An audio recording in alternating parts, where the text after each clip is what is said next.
Setelah terbang ke atas sekitar 30 kaki, ia jatuh ke dalam kabut ungu. Kabut ungu yang masih tersisa tampak seperti hantu, suram dan berkumpul. Kabut ini memiliki asal yang sama dengan kabut ungu di luar lembah.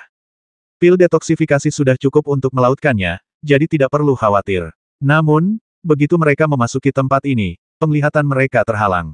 Fang Xing dan Jin Wu sama-sama menggunakan teknik mata ajaib mereka secara ekstrim, tetapi mereka hanya dapat melihat benda-benda dalam jarak beberapa kaki di depan mereka.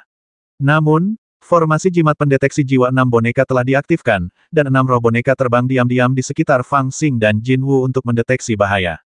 Saat kami terus terbang ke atas, suhu menjadi semakin rendah, dengan udara dingin menyelimuti kami, seolah-olah kami telah memasuki tungku es. Udara dingin seperti ini sangat sulit untuk ditahan. Bahkan Golden Crow, dengan bulunya, tidak dapat menahannya. Pikiran Fang Xing bergerak, dan api samadhi di tubuhnya mulai menyala. Suhu di tubuhnya berangsur-angsur meningkat. Dia kemudian menyuntikkan aliran energi spiritualnya sendiri ke tubuh Golden Crow. Energi spiritual ini membawa napas api samadhi dan segera melarutkan udara dingin bagi Golden Crow. Baru pada saat itulah Jin Wu bertahan dan terus maju. Setelah mendaki hampir 100 kaki, kabut ungu tiba-tiba menghilang di depan mereka, dan mereka menemukan diri mereka di atas batu datar. Batu itu memiliki radius lebih dari 10 kaki, dengan jejak rune aneh terukir di tanah. Tanah batu biru ditutupi lapisan es sepanjang tahun, dan di atas batu, ada pintu masuk gua setinggi sekitar 10 kaki, dengan beberapa karakter kuno yang tidak dapat dikenali tergores di permukaan, yang tampak sederhana dan sunyi. Bukit Rubah Bulan Biru, King Yue, Fox Ming, Qiyu. Fang Xing dan Jin Wu melafalkannya pada saat yang sama, lalu saling memandang dengan aneh.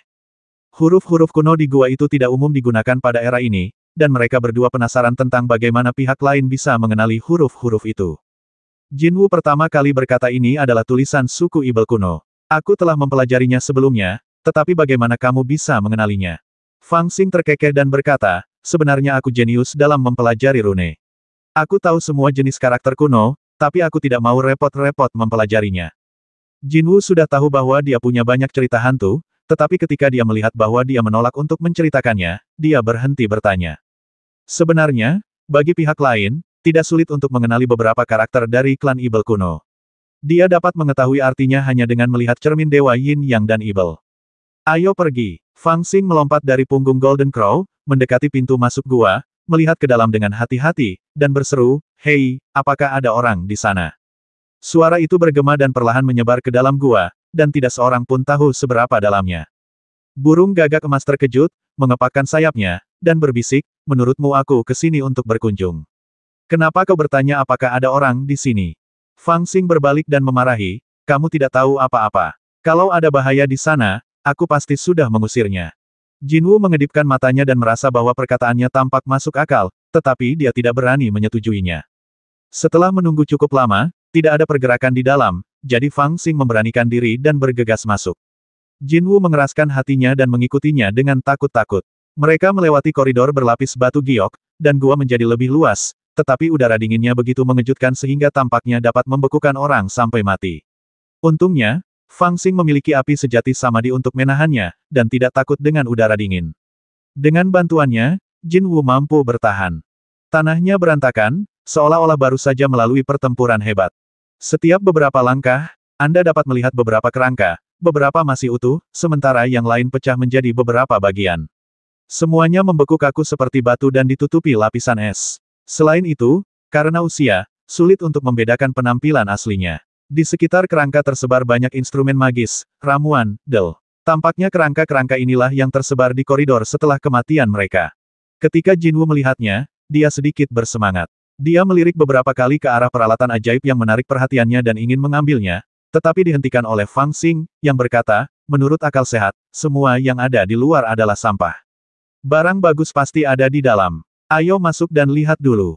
Ketika Jin Wu mendengar ini, dia pikir itu masuk akal dan mendesaknya untuk masuk ke dalam. Saat mereka berjalan, wajah Fang Xing tiba-tiba berubah. Dia melambaikan tangannya dan berkata, berhenti. Pada saat ini, roh boneka yang terbang di depan dan bertanggung jawab untuk menjelajahi jalan tiba-tiba menjerit mencicit, dan tubuh terbangnya yang lincah menegang di udara, dan berubah menjadi bola api di udara, membakar dengan ganas.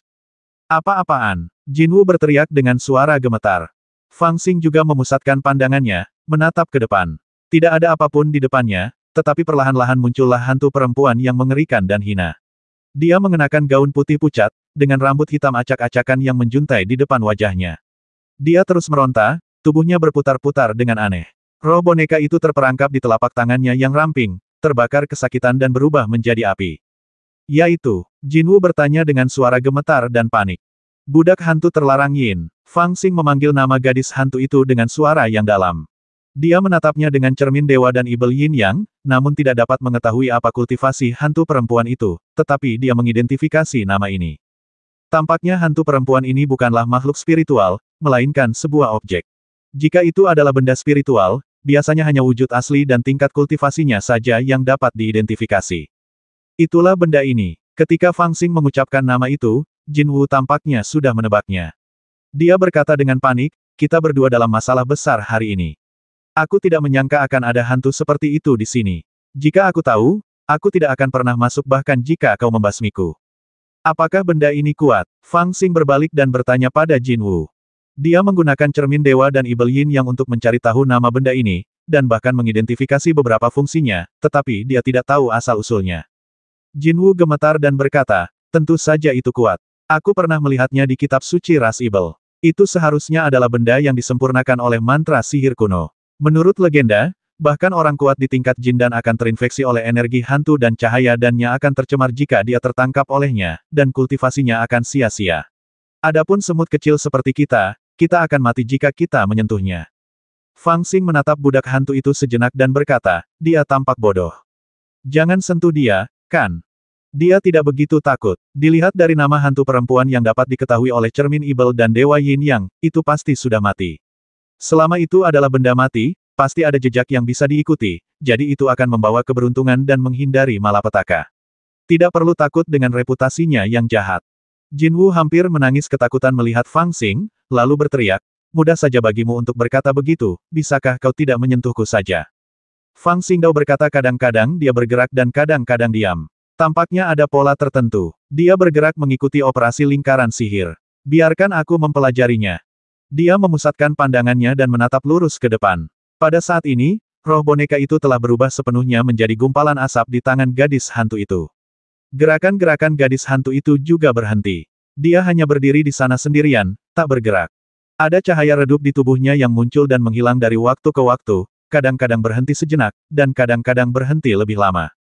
Jangan melihatnya, ayo kembali. Jinwu berteriak, tetapi sebelum dia bisa menyelesaikan kata-katanya, Fang Xing tiba-tiba berteriak, maju. Novel terbaru diterbitkan pertama kali di Liu 9 Suba.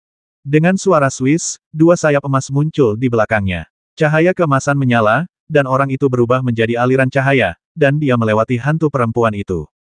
Cakar Golden Crow diikatkan padanya dengan tali pengikat abadi. Saat dia berlari maju, Golden Crow langsung ditarik.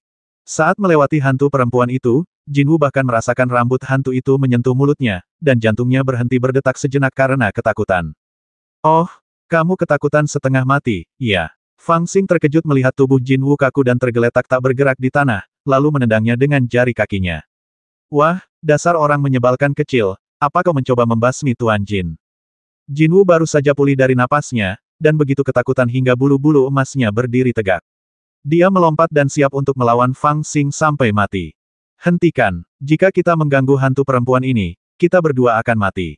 Fang Xing mengancam Jinwu dengan suara pelan, dan lelaki itu benar-benar terkecoh. Ia langsung ketakutan dan tidak berani bergerak. Melihat ke belakang, Fang Xing merasa lega melihat hantu perempuan itu tidak bereaksi.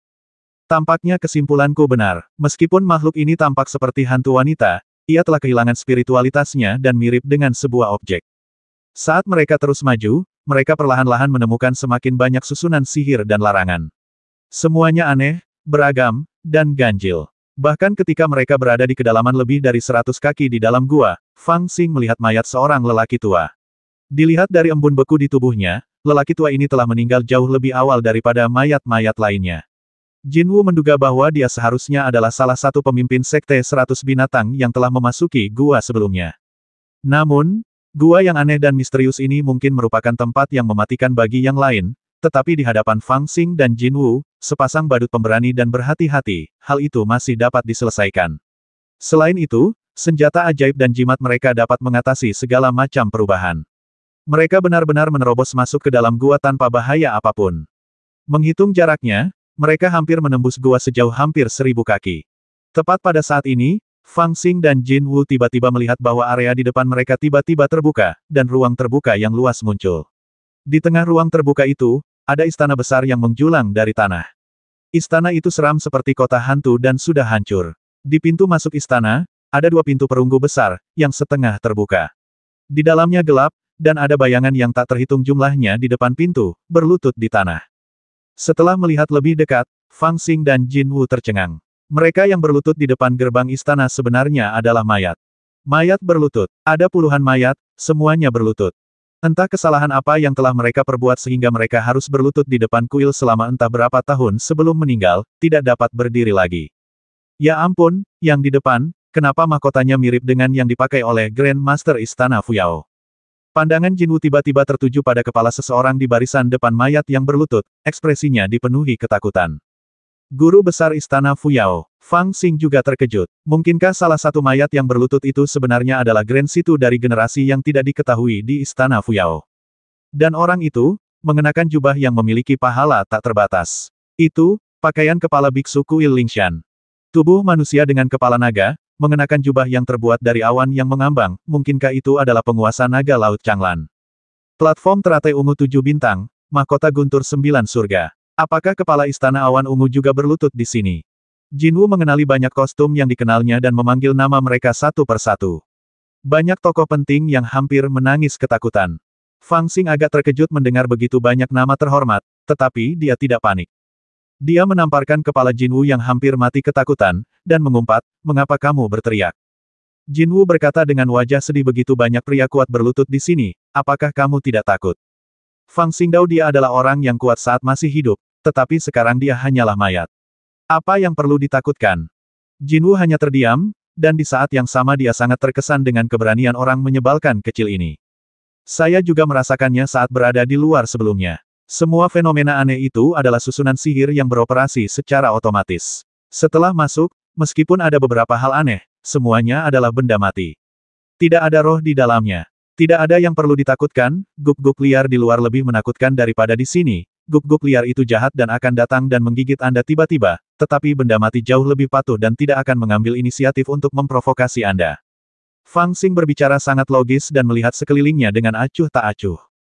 Jin Wu membuka mulutnya, ingin membantah kata-kata Fang Xing, tetapi dia tidak tahu harus mulai dari mana.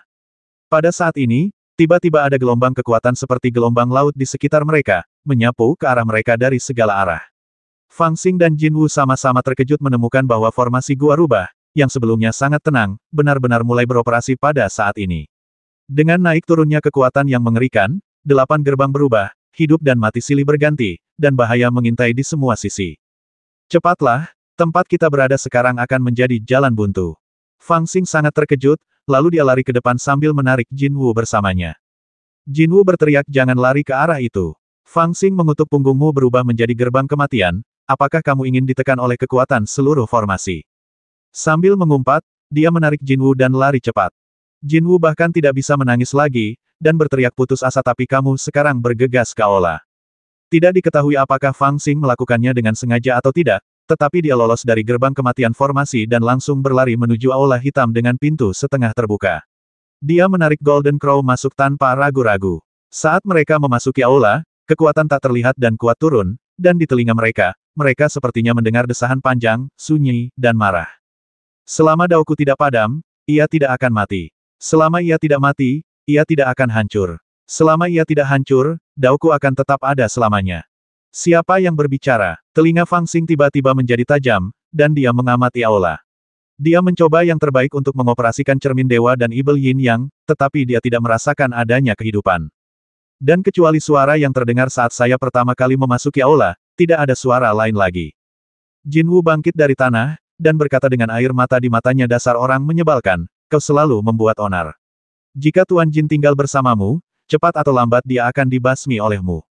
Aku telah memutuskan bahwa begitu aku keluar, Ia dengan marah mengecam kejahatan Fang Xing, namun tiba-tiba, ia menatap ke depan dengan mata berbinar. Di dalam aula, ada dinding yang rusak dan retakan di tanah, menghadirkan pemandangan yang sunyi. Namun, tidak jauh di depan, ada bunga teratai merah darah yang mekar di sebuah kolam. Kolam itu dipenuhi air berwarna merah tua dengan aroma darah yang kuat, dan ada banyak bunga teratai yang berdiri tegak di kolam itu. Hampir 100 bunga teratai dengan warna merah terang yang menakutkan sedang mekar penuh. Teratai darah, itu sebenarnya teratai darah. Mata Jinwu hampir keluar dari kepalanya saat dia berteriak, itu adalah teratai darah yang tumbuh dari darah semua binatang. Itu adalah obat terbaik di dunia. Dikatakan bahwa obat itu memiliki efek menghidupkan kembali orang mati, dan bahkan dapat menghidupkan kembali orang yang kerasukan. Sebelum sempat menyelesaikan kata-katanya, Fang Xing sudah bergegas mendekat dan berkata, lihat apakah ada benih teratai yang tumbuh. Jinwu pun langsung bereaksi, berlari menghampiri dengan gembira, dan berkata, ya, bunga teratai darah itu sendiri tidak memiliki khasiat obat. Hanya setelah layu, biji bunga teratai yang dihasilkannya memiliki khasiat penyembuhan. Tuan Fang, aku mencintaimu sampai mati. Orang ini juga bunga yang aneh. Dia melupakan rasa takutnya saat melihat harta karun itu, dan dia semakin menyukai Fang Xing. Jangan membuatku jijik, aku tidak tertarik pada burung gagak. Sial, ada banyak wanita cantik di klan Jinwu kita. Aku punya sepupu yang cantik. Bagaimana kalau aku mengenalkannya padamu? Apakah dia juga terlihat seperti burung? Dia sudah lama berubah menjadi manusia. Dia sangat cantik dan menawan, tetapi dia suka berbicara terlalu banyak. Dia cerewet. Sementara keduanya berbicara omong kosong, mereka mencari dengan cepat di tepi kolam darah. Mereka tidak bisa menahan diri untuk tidak terkejut. Apa yang tumbuh di kolam itu adalah harta langka di dunia kultivasi, yang disebut teratai darah. Itu lahir dari esensi darah semua hal di dunia dan mengandung esensi asal-usul kehidupan. Setelah bunga itu jatuh, ia akan membentuk biji teratai, yang memiliki efek ajaib. Menurut legenda, itu benar-benar dapat menghidupkan kembali orang mati. Konon, seorang pria agung di zaman dahulu pernah menggunakan teratai darah untuk menghidupkan kembali salah satu murid kesayangannya, yang kini hanya tinggal hantu. Ia menggunakan akar teratai sebagai tulang, daun teratai sebagai otot, dan biji teratai untuk menstabilkan jiwa, dan akhirnya memurnikannya menjadi tubuh teratai. Ia berkultivasi hingga ke tingkat tertinggi dan menjadi orang bijak agung. Legenda ini sudah sangat tua dan kita tidak tahu apakah itu benar atau tidak, tetapi memang benar bahwa biji teratai darah adalah obat mujarab untuk menyembuhkan luka. Setelah mengamati sebentar, Fang Xing, dengan matanya yang tajam, melihat polong teratai yang layu dari mata teratai. Dia sangat gembira dan buru-buru mencabutnya. Dia mengambilnya di tangannya dan melihat ada 7 biji di polong itu. Dia langsung gembira. Gagak emas juga mengeluarkan dan menerkam untuk merebutnya, tetapi Fang Xing menginjaknya dengan satu kaki dan melihat ke dasar kolam sambil mengerutkan kening. Coba kulihat. Si gagak emas terinjak, namun ia bahkan tampak tidak marah, dan ia berteriak dengan keserakahan sambil meneteskan air liur. Fang Xing mengabaikannya dan menatap dasar kolam, seolah-olah dia tertegun. Namun, saat Fang Xing mencabut teratai darah dan memetik buahnya, dia samar-samar melihat seseorang di kolam darah di dasar kolam. Kolam darah itu dipenuhi darah kental, tetapi orang bisa melihat benda-benda di bawahnya melalui darah. Fang Xing melihat bahwa sebenarnya ada seorang anak yang sangat kecil di kolam darah itu. Ketika dia memfokuskan pandangannya pada anak itu, teratai darah di kolam itu tampak menjauh dan tidak lagi menghalangi pandangannya. Fang Xing melihat seluruh penampilan anak itu dan merasa sedikit sedih. Anak kecil itu baru berusia 2 atau 3 tahun, dengan mata sedikit terpejam, seolah-olah sedang tertidur. Tubuhnya yang kecil bagaikan porselen putih, penuh cahaya murni. Bahkan genangan darah tidak dapat menodainya sedikit pun. Yang mengerikan adalah genangan darah ini benar-benar tumbuh dari tubuhnya, seolah-olah mengandalkan esensi dan darahnya untuk berakar dan bertunas. Anak muda seperti itu malah dijadikan santapan. Orang menyebalkan macam apa yang tega melakukan hal seperti itu. Fang Xing merasakan sedikit belas kasihan. Dia memegang buah teratai di tangannya, yang sedikit panas. Ekspresi anak itu jelas kosong, tanpa perubahan apapun, tetapi ada sedikit rasa memohon dalam dirinya. Itu adalah perasaan yang sangat aneh, bukan mantra, atau ilusi, tetapi itu menyentuh hati Fang Xing secara langsung, membentuk kekuatan yang tak henti-hentinya menggetarkan hatinya, memohon padanya untuk mengembalikan teratai itu dan tidak mengambilnya. Di bawah kekuatan semacam ini, ekspresi Fang Xing menjadi sedikit serius, seolah-olah dia telah dirampok. Sehat. Setelah sekian lama, dia tiba-tiba mendesah pelan dan berkata, anak kecil, kamu sungguh menyedihkan. Aku akan mengembalikan biji teratai ini kepadamu. Sambil berbicara, ia memetik sebutir biji teratai dari polongnya, menjentikannya dengan jarinya, lalu biji itu terbang ke dalam mulut anak itu yang sedikit terbuka. Rasa bersalahnya pun sirna dan dia pun mengumpulkan sisa buah teratai dengan tenang. Novel terbaru diterbitkan pertama kali di Liu 9 Suba. Anehnya, Tepat saat dia menyingkirkan polong teratai darah kembali ke kolam lagi, dan bayangannya menghilang dari dasar kolam. Fang Xing tentu saja tidak dapat melihat bahwa setelah anak kecil itu memasukkan biji teratai ke dalam mulutnya, raut wajah yang penuh keluhan tampak muncul di sudut mulutnya, dan tubuhnya berangsur-angsur membesar. Dalam sekejap, dia telah berubah menjadi seorang gadis berusia 16 atau 17 tahun, ramping dan anggun, dengan mata seperti peri dan alisnya sedikit berkerut. Pada saat yang sama, vitalitas samar muncul di tubuhnya. Apa yang kau lakukan? Setiap biji teratai bernilai sangat tinggi. Mengapa kau membuangnya kembali? Jinwu diinjak oleh Fang Xing. Ketika dia melihat tindakannya, dia berteriak panik. Fang Xing melepaskannya, menunjukkan buah teratai, dan berkata, tadi ada 7 biji teratai. Bagaimana kita akan membaginya? Aku orang yang terhormat. Bagaimana aku bisa memanfaatkanmu? Lihat, sekarang ada 6 biji teratai. Seharusnya mudah untuk membaginya, kan? Dia mengatakannya dengan murah hati, lalu mengambil 3 biji teratai dan menyerahkannya kepada Jinwu. Jinwu tertegun sejenak. Setelah beberapa saat, air mata mengalir di matanya dan dia tersedak dan berkata, sungguh saudara yang baik. Fang Xing melambaikan tangannya dan berkata, tidak apa-apa. Jinwu terus menangis, mengapa kamu tidak memberiku yang itu? Fang Xing berkata dengan marah, kau ingin memanfaatkanku. Kau percaya aku akan menginjak-injakmu sampai mati. Jinwu sangat terkejut, lalu buru-buru mengambil 3 biji teratai dan menyimpannya secara rahasia. Lihat, ada beberapa hal bagus di sana. Fang Xing melihat sekeliling dan tiba-tiba melihat suatu tempat. Matanya berbinar dan dia bergegas mendekat. Namun, di ujung tengah aula, ada singgasana naga emas gelap. Meskipun ada beberapa retakan di atasnya, singgasana itu masih memancarkan aura yang tak terlukiskan yang membuat orang tidak berani melihatnya secara langsung. Namun, aura ini hanya bekerja pada mereka yang kagum. Fang Xing sama sekali tidak merasakannya. Matanya berputar dan dia melihat sesuatu di singgasana naga itu. Tampaknya itu adalah topeng rubah, yang ditempatkan tegak di atas singgasana naga. Fang Xing segera memfokuskan pikirannya dan mengaktifkan cermin dewa dan ibel yin yang, sambil menatap topeng itu. Namun, setelah beberapa saat, dia tertegun. Saya tidak dapat mengatakannya. Topeng itu jelas sesuatu yang luar biasa, tetapi ketika dia menggunakan cermin dewa dan ibel yin yang untuk melihatnya, dia sama sekali tidak dapat mengetahui apa itu. Mengenali benda tidak seperti mengenali orang, yang membutuhkan energi spiritual. Biasanya, seseorang dapat mengetahui benda apa saja dalam sekejap. Ini adalah pertama kalinya Fang Xing menghadapi situasi di mana ia telah lama menatap topeng tetapi tetap tidak dapat melihat apa yang ada di baliknya. Tidak usah dipikirkan, kita ambil saja dulu. Fang Xing bereaksi cepat. Tidak peduli apapun itu, dia hanya ingin mendapatkannya terlebih dahulu. Memikirkan hal ini, dia hendak berlari maju, tetapi tiba-tiba, sebuah suara tua terdengar siapa yang datang. Fang Xing dan Jinwu yang mengikutinya dari belakang sama-sama terkejut. Ada seseorang di sini. Pikiran ini langsung terlintas di benak Fang Xing, dan dia merasa sedikit takut. Sebelum dan sesudah memasuki Gunung Qingqiu, tidak peduli berapa banyak situasi berbahaya yang dihadapinya, dia tidak pernah takut. Alasan utamanya adalah karena dia sudah siap dan memiliki cermin Dewa Yin Yang dan cermin Ibel, sehingga dia dapat menghindari bahaya dan mencari keberuntungan. Semuanya terkendali. Namun, sekarang, dia tiba-tiba mendengar seseorang berbicara di tempat yang mematikan ini. Mungkin ini bukan manusia, tetapi bagaimanapun juga, ia adalah makhluk hidup, makhluk spiritual. Siapa dia? Apakah dia manusia, hantu, setan, atau monster? Keluarlah dan lihatlah.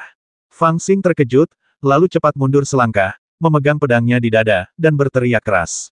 Jinwu juga menjerit aneh, matanya berputar-putar, siap melarikan diri kapan saja. Akulah Resi Agung Xuanwu, pencuri kecil, dari mana asalmu? Suara itu terdengar lagi, agung dan kuat, dengan gelombang suara bergema dan bergulir melalui aula. Kali ini, Fang Xing akhirnya menemukan sumber suara itu. Tepat di sebelah singgasana, ada sebuah prasasti batu dengan beberapa hal yang terekam dalam huruf-huruf aneh. Namun, prasasti itu tampak samar-samar tertutup kabut. Dengan mata ajaibnya, dia tidak dapat melihat menembus kabut. Dia hanya dapat mengetahui bahwa ada sesuatu yang terekam di prasasti batu itu, tetapi dia tidak dapat melihat dengan jelas apa yang terekam dan kata-kata apa yang digunakan untuk merekamnya. Orang yang berbicara itu sebenarnya adalah seekor kura-kura batu di bawah lempengan batu, yang telah hidup kembali tanpa ada yang menyadarinya.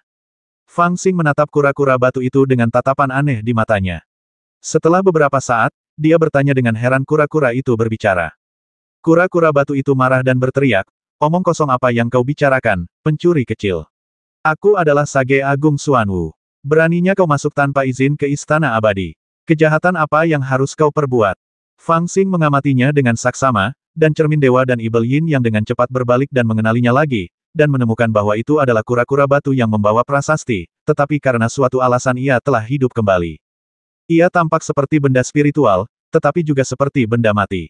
Setelah waktu yang lama, cermin dewa dan ibel yin yang tidak dapat melihat tingkat kultivasinya, tetapi menemukan bahwa ia ditekan oleh mantra prasasti surgawi khusus dan tidak dapat bergerak. Orang menyebalkan tua ini tidak bisa bergerak, tapi tidak ada yang perlu ditakutkan. Fang Xing bergumam pada dirinya sendiri, tetapi bagaimanapun juga, kura-kura batu ini tiba-tiba muncul di aula hantu ini. Meskipun tidak bisa bergerak, mungkin ada beberapa keanehan. Sebelum mengetahui detailnya, dia tidak berani bertindak gegabah. Memikirkan ide-ide seram yang tak terhitung jumlahnya di benaknya, dia mengikuti arti kata-katanya dan berkata, apa maksudmu dengan membobol istana abadi? Kamu bahkan tidak menutup pintunya. Kura-kura batu terkejut, seolah-olah dia tidak menyangka hantu kecil itu akan menjawab seperti ini. Setelah beberapa saat, dia berteriak, pintu istana peri selalu setengah terbuka bagi mereka yang ditakdirkan untuk bersamanya. Tidak ada alasan untuk menutupnya. Kamu, hantu kecil, masuk tanpa izin, dan kamu adalah pencuri. Mata Fang Xing berbinar dan dia tersenyum, kalau begitu, akulah yang ditakdirkan. Kura-kura batu itu berteriak dengan marah, omong kosong, apakah kamu memiliki perintah misterius istana abadi? Fang Xing tahu tidak. Kura-kura batu berkata, jika kamu tidak memiliki perintah misterius, kamu masuk tanpa undangan. Jika kamu masuk tanpa undangan, kamu adalah pencuri. Fang Xing tahu kamu tamu, kan? Orang-orang sepertiku yang datang sendiri adalah orang-orang yang ditakdirkan. Kura-kura batu itu terdiam cukup lama. Setelah beberapa lama, ia berkata dengan muram, ibel kecil, gigimu tajam dan lidahmu tajam. Orang suci ini tidak akan berdebat denganmu. Aku hanya ingin bertanya kepadamu, apakah kamu telah mencuri sesuatu sejak memasuki istana ini? Fang Xing menepukkan tangannya dan berkata dengan polos, bagaimana mungkin? Aku hanya datang untuk melihat-lihat. Kata-kata ini sangat salah sehingga bahkan Jin Wu, yang berbaring di belakang Fang Xing, merasakan sedikit sakit gigi. Kura-kura batu itu terdiam. Ia menjadi tenang sejenak sebelum berkata dengan muram, hantu kecil, orang yang ditakdirkan untuk istana abadi telah dipilih 1000 tahun yang lalu. Dalam 100 tahun, ia pasti akan datang bersama Ordo Abadi. Meskipun aku tidak tahu siapa dia, itu pasti bukan kau. Segala sesuatu di istana abadi ini telah dipersiapkan untuknya. Jika kau mengambil salah satu dari mereka, kau akan memiliki sebab dan akibat dengannya. Berhati-hatilah agar kau tidak akan mati di bawah pedangnya di masa depan. Fang Xing berkata dengan marah, apakah menurutmu aku dibesarkan dengan rasa takut? Kura-kura batu itu bahkan lebih terdiam.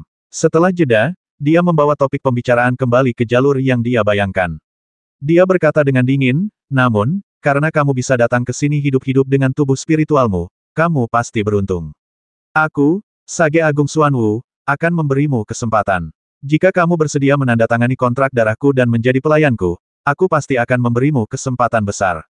Sudah dekat sekali bagimu untuk menjelajahi dunia bawah. Bodoh amat John denganmu, kenapa kau tidak menjadi pelayanku? Fang Xing mencobanya sedikit demi sedikit dan menemukan bahwa kura-kura batu ini hanya bisa berbicara. Bahkan untuk menggerakkan lehernya saja sulit, apalagi bergerak. Ia menjadi lebih berani. Selain itu, kura-kura tua ini benar-benar memintanya untuk menjadi pelayannya. Ia bahkan lebih marah. Ia mengumpatnya dengan santai dan mengabaikannya. Ia melangkah maju dengan 5 jari terentang, siap untuk meraih topeng hantu rubah di atas tahta. Namun, pada saat ini, kura-kura batu itu tiba-tiba berteriak dingin, dan tekanan yang tidak dapat dijelaskan tiba-tiba datang ke arah Fang Xing di aula. Fang Xing melirik dan menemukan bahwa lingkaran sihir di aula itu benar-benar berfungsi lagi. 8 gerbang bergerak, dan gerbang kematian tiba-tiba menghalanginya. Jika dia memaksakan jalannya ke depan, dia akan menerobos gerbang kematian dan ditekan oleh formasi. Setelah terkejut, 2 sayap emas muncul di belakangnya. Dia mengepakkannya dengan keras di udara, mengubah arah, dan mundur ke posisi semula. Kura-kura batu itu mencibir dan berkata, aku hanya melayani pewaris istana abadi. Kemampuan apa yang kau miliki hingga berani berbicara begitu sombong dan memintaku menjadi pelayanmu? Hehe, hantu kecil, orang suci ini memberimu kesempatan besar, tetapi kau menolak untuk menerimanya. Kalau begitu jangan salahkan orang suci ini karena bersikap kejam dan menekanmu. Orang menyebalkan tua ini benar-benar bisa mengoperasikan formasi. Hati Fang Xing sedikit bergetar, menyadari bahwa meskipun kura-kura batu tidak bisa bergerak, ia dapat mengerahkan sebagian kekuatan formasi, yang juga sangat menakutkan. Awalnya, dengan kemampuan Yin Yang, Dewa dan Cermin Ibel, dia tidak khawatir memasuki gerbang kematian.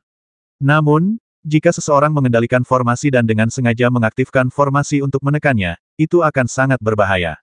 Bagaimanapun, formasi yang beroperasi secara otomatis berbeda dari formasi yang dikendalikan oleh seseorang untuk menyerang musuh. Itu seperti pisau yang dilempar ke tanah dan pisau yang dipegang musuh. Keduanya adalah dua hal yang sama sekali berbeda. Akan tetapi, meskipun kura-kura batu berkata demikian, lingkaran sihir di aula itu bergemuruh, tetapi tidak diaktifkan dan tidak benar-benar mengambil tindakan. Fang Xing mengamati ekspresinya dan menyadari bahwa kura-kura tua itu mencoba menakutinya. Tampaknya kura-kura itu enggan membasminya. Sepertinya orang menyebalkan tua ini ingin aku melakukan sesuatu untuknya. Pikiran Fang Xing berpacu saat dia merenungkannya. Dia tersenyum dan berkata, "Jangan marah.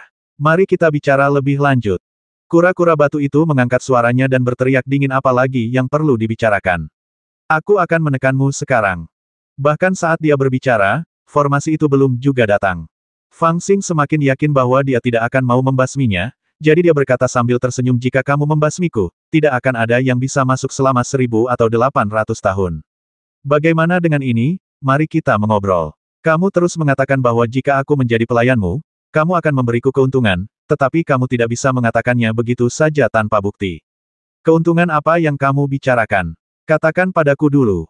Kura-kura batu itu sedikit terkejut, lalu dia berteriak dengan suara dingin, "Jika kamu menjadi pelayanku, semua yang ada di Istana Abadi, kecuali pil abadi dan teratai ilahi, dapat kamu gunakan sebelum penerus Istana Abadi yang sebenarnya tiba." Mata Fang Xing berbinar saat mendengar ini. Dia menunjuk topeng rubah hijau di singgasana naga dan bertanya, "Apakah ini termasuk?" Kura-kura batu itu melihat ke arah hantu wajah rubah hijau dan berpikir dalam hati, hantu kecil ini kelihatannya sangat pintar. Jika aku mengatakan bahwa hantu wajah rubah hijau tidak dapat diberikan kepadanya, dia pasti tidak akan mau menandatangani kontrak darah dengan patuh. Namun setelah menunggu selama bertahun-tahun, hantu kecil ini menerobos masuk. Aku belum bisa membasminya. Sudahlah, aku akan menyetujuinya saja untuk saat ini. Lagi pula, setelah dia menandatangani kontrak darah, dia tidak dapat menentang perintahku. Aku akan menahannya dengan paksa. Novel terbaru diterbitkan pertama kali di Liu 9 Suba. Memikirkan hal ini, dia berkata dengan muram, "Tentu saja bisa, tetapi ketika pewaris Istana Abadi tiba, barang-barang itu harus dikembalikan ke pemilik aslinya." Fang Xing tertawa dan berkata, "Tentu saja, aku bukan tipe orang yang akan meminjam barang dari orang lain dan tidak mengembalikannya. Bagaimana aku bisa menandatangani kontrak darah?" Kura-kura batu itu merasa gembira, lalu membuka mulutnya dan meludahkan jimat giok sambil berkata, "Teteskan saripati darahmu yang mengandung jiwamu ke jimat giok itu." Ternyata mirip dengan lampu kehidupan Sekte King Yun. Fang Xing mengamati jimat giok itu dengan saksama, dan mengidentifikasi fungsinya dengan cermin dewa dan ibel yin yang. Ternyata jimat itu sama dengan lampu kehidupan, jimat giok kontrak, tetapi jauh lebih kuat daripada lampu kehidupan. Lampu kehidupan Sekte King Yun memiliki kendali yang sangat terbatas atas para kultivator di alam pembentukan pondasi, dan pada dasarnya tidak memiliki kendali atas para kultivator di alam inti emas, dan dapat dipatahkan sesuka hati.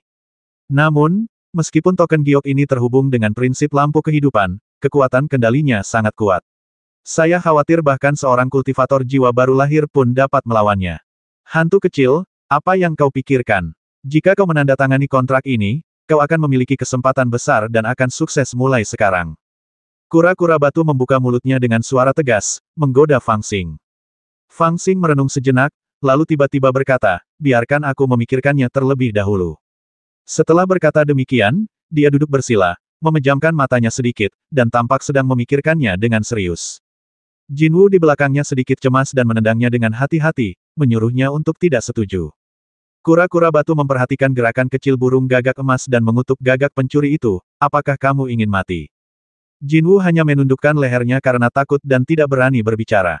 Namun Fang Xing memejamkan matanya sejenak, lalu perlahan membukanya, tersenyum tipis, dan berkata, "Baiklah, aku setuju." Kura-kura batu itu sangat gembira dan menghela napas lega. Dia membuka mulutnya dan meniup token giok di depan Fang Xing, sambil berkata dengan dingin, "Teteskan darah ke dalamnya."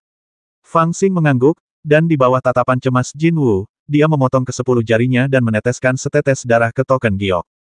Kura-kura batu itu sangat gembira. Sebuah kekuatan tak kasat mata terentang, menggulung token giok itu dan memasukkannya ke dalam perutnya. Indra spiritualnya menyelidiki token giok itu. Sementara kura-kura batu itu memeriksa token giok itu, Fang Xing juga bergegas ke singgasana naga dan meraih topeng hantu rubah hijau di tangannya. Tiba-tiba dia menemukan bahwa di bawah topeng hantu itu, ada sebuah buku giok dengan cahaya yang bersinar. Dia mengambilnya dan kembali ke tempat asalnya, memberi isyarat kepada Jinwoo untuk segera pergi. Setelah kura-kura batu mendeteksinya, ia melihat bahwa token giok itu memang berisi darah dan energi Fang Xing, dan tahu itu tidak palsu. Ia menghela napas lega, dan mengangkat kepalanya untuk melihat Fang Xing mengambil alat rubah dan berjalan keluar dengan cumi-cumi emas. Ia tersenyum muram dan berkata, "Hantu kecil, kembalilah. Karena kau adalah budakku, aku punya sesuatu untukmu. Pergi ke Laut Changlan dan curi bola naga dari Raja Naga saat ini untukku." "Oke, tidak masalah." Fang Xing setuju dengan keras, dan berjalan lebih cepat bersama Jinwoo. Kura-kura batu merasa sedikit aneh dan berteriak, "Letakkan topeng hantu rubah hijau. Aku punya senjata ajaib lain untuk diberikan kepadamu." "Tidak perlu, pakai saja yang ini." Fang Xing setuju dan mulai jogging bersama Jinwoo. Kura-kura batu merasakan ada yang tidak beres, dan suaranya tiba-tiba menjadi lebih keras, berteriak, "Kembalilah ke sini, setan kecil." Fang Xing tiba-tiba tertawa dan menepuk-nepuk gagak emas. Gagak emas mengerti, melebarkan sayapnya, dan tiba-tiba terbang ke udara. Fang Xing dengan cepat melompat ke punggungnya. Pria dan gagak itu terbang keluar dari aula dengan kecepatan luar biasa seperti kilat. Dengan kemampuan terbang Jinwoo saat ini, ia dapat menahan gaya 10.000 pound saat ia melebarkan sayapnya. Dua badai muncul di bawah sayapnya, dan dengan suara mendesing, ia terbang sejauh 100 kaki. "Dasar orang menyebalkan kecil, kau sudah menandatangani kontrak darah dan kau masih ingin memberontak." Meskipun kura-kura batu itu sedikit terkejut, dia tidak panik. Sambil mencibir, indera spiritualnya menyelidiki token giok itu. "Karena kau pelayanku, kau tidak akan pernah bisa berdiri lagi, dasar orang menyebalkan kecil, kembalilah dan berlutut." Kura-kura batu mengeluarkan perintah dengan dingin melalui token giok. Tiba-tiba sebuah kekuatan tak kasat mata terlepas dari token giok itu, dan langsung menjadi bumerang bagi pemilik saripati dan darah itu. Si kura-kura batu mencibir, menanti setan kecil yang licik itu kembali kepadanya dan bertobat. Namun setelah menunggu beberapa saat, perlahan-lahan ia merasa ada yang tidak beres. Hantu kecil itu belum melarikan diri jauh saat ini. Jika ia ingin kembali, ia pasti sudah kembali sejak lama. Mungkinkah setan kecil ini menipuku? Kura-kura batu buru-buru memeriksa token giok, tetapi masih merasa bahwa esensi dan darah Fang Xing yang tersimpan di token giok itu sama. Jelas berasal dari sumber yang sama dengan hantu kecil itu, tetapi ia merasa tidak dapat mengendalikannya. Ia sedikit tidak sabar, dan setelah pemeriksaan yang cermat, akhirnya ia menemukan sedikit perbedaan. Ternyata esensi dan darah ini tercemar oleh aura aneh dan tidak murni. Meskipun berasal dari sumber yang sama, mereka tidak berasal dari tubuh yang sama. "Orang menyebalkan kecil, beraninya kau berbohong padaku. Wow, aku ingin hidupmu." Kura-kura batu itu meraung dan tanpa ragu-ragu, ia mengaktifkan formasi istana abadi.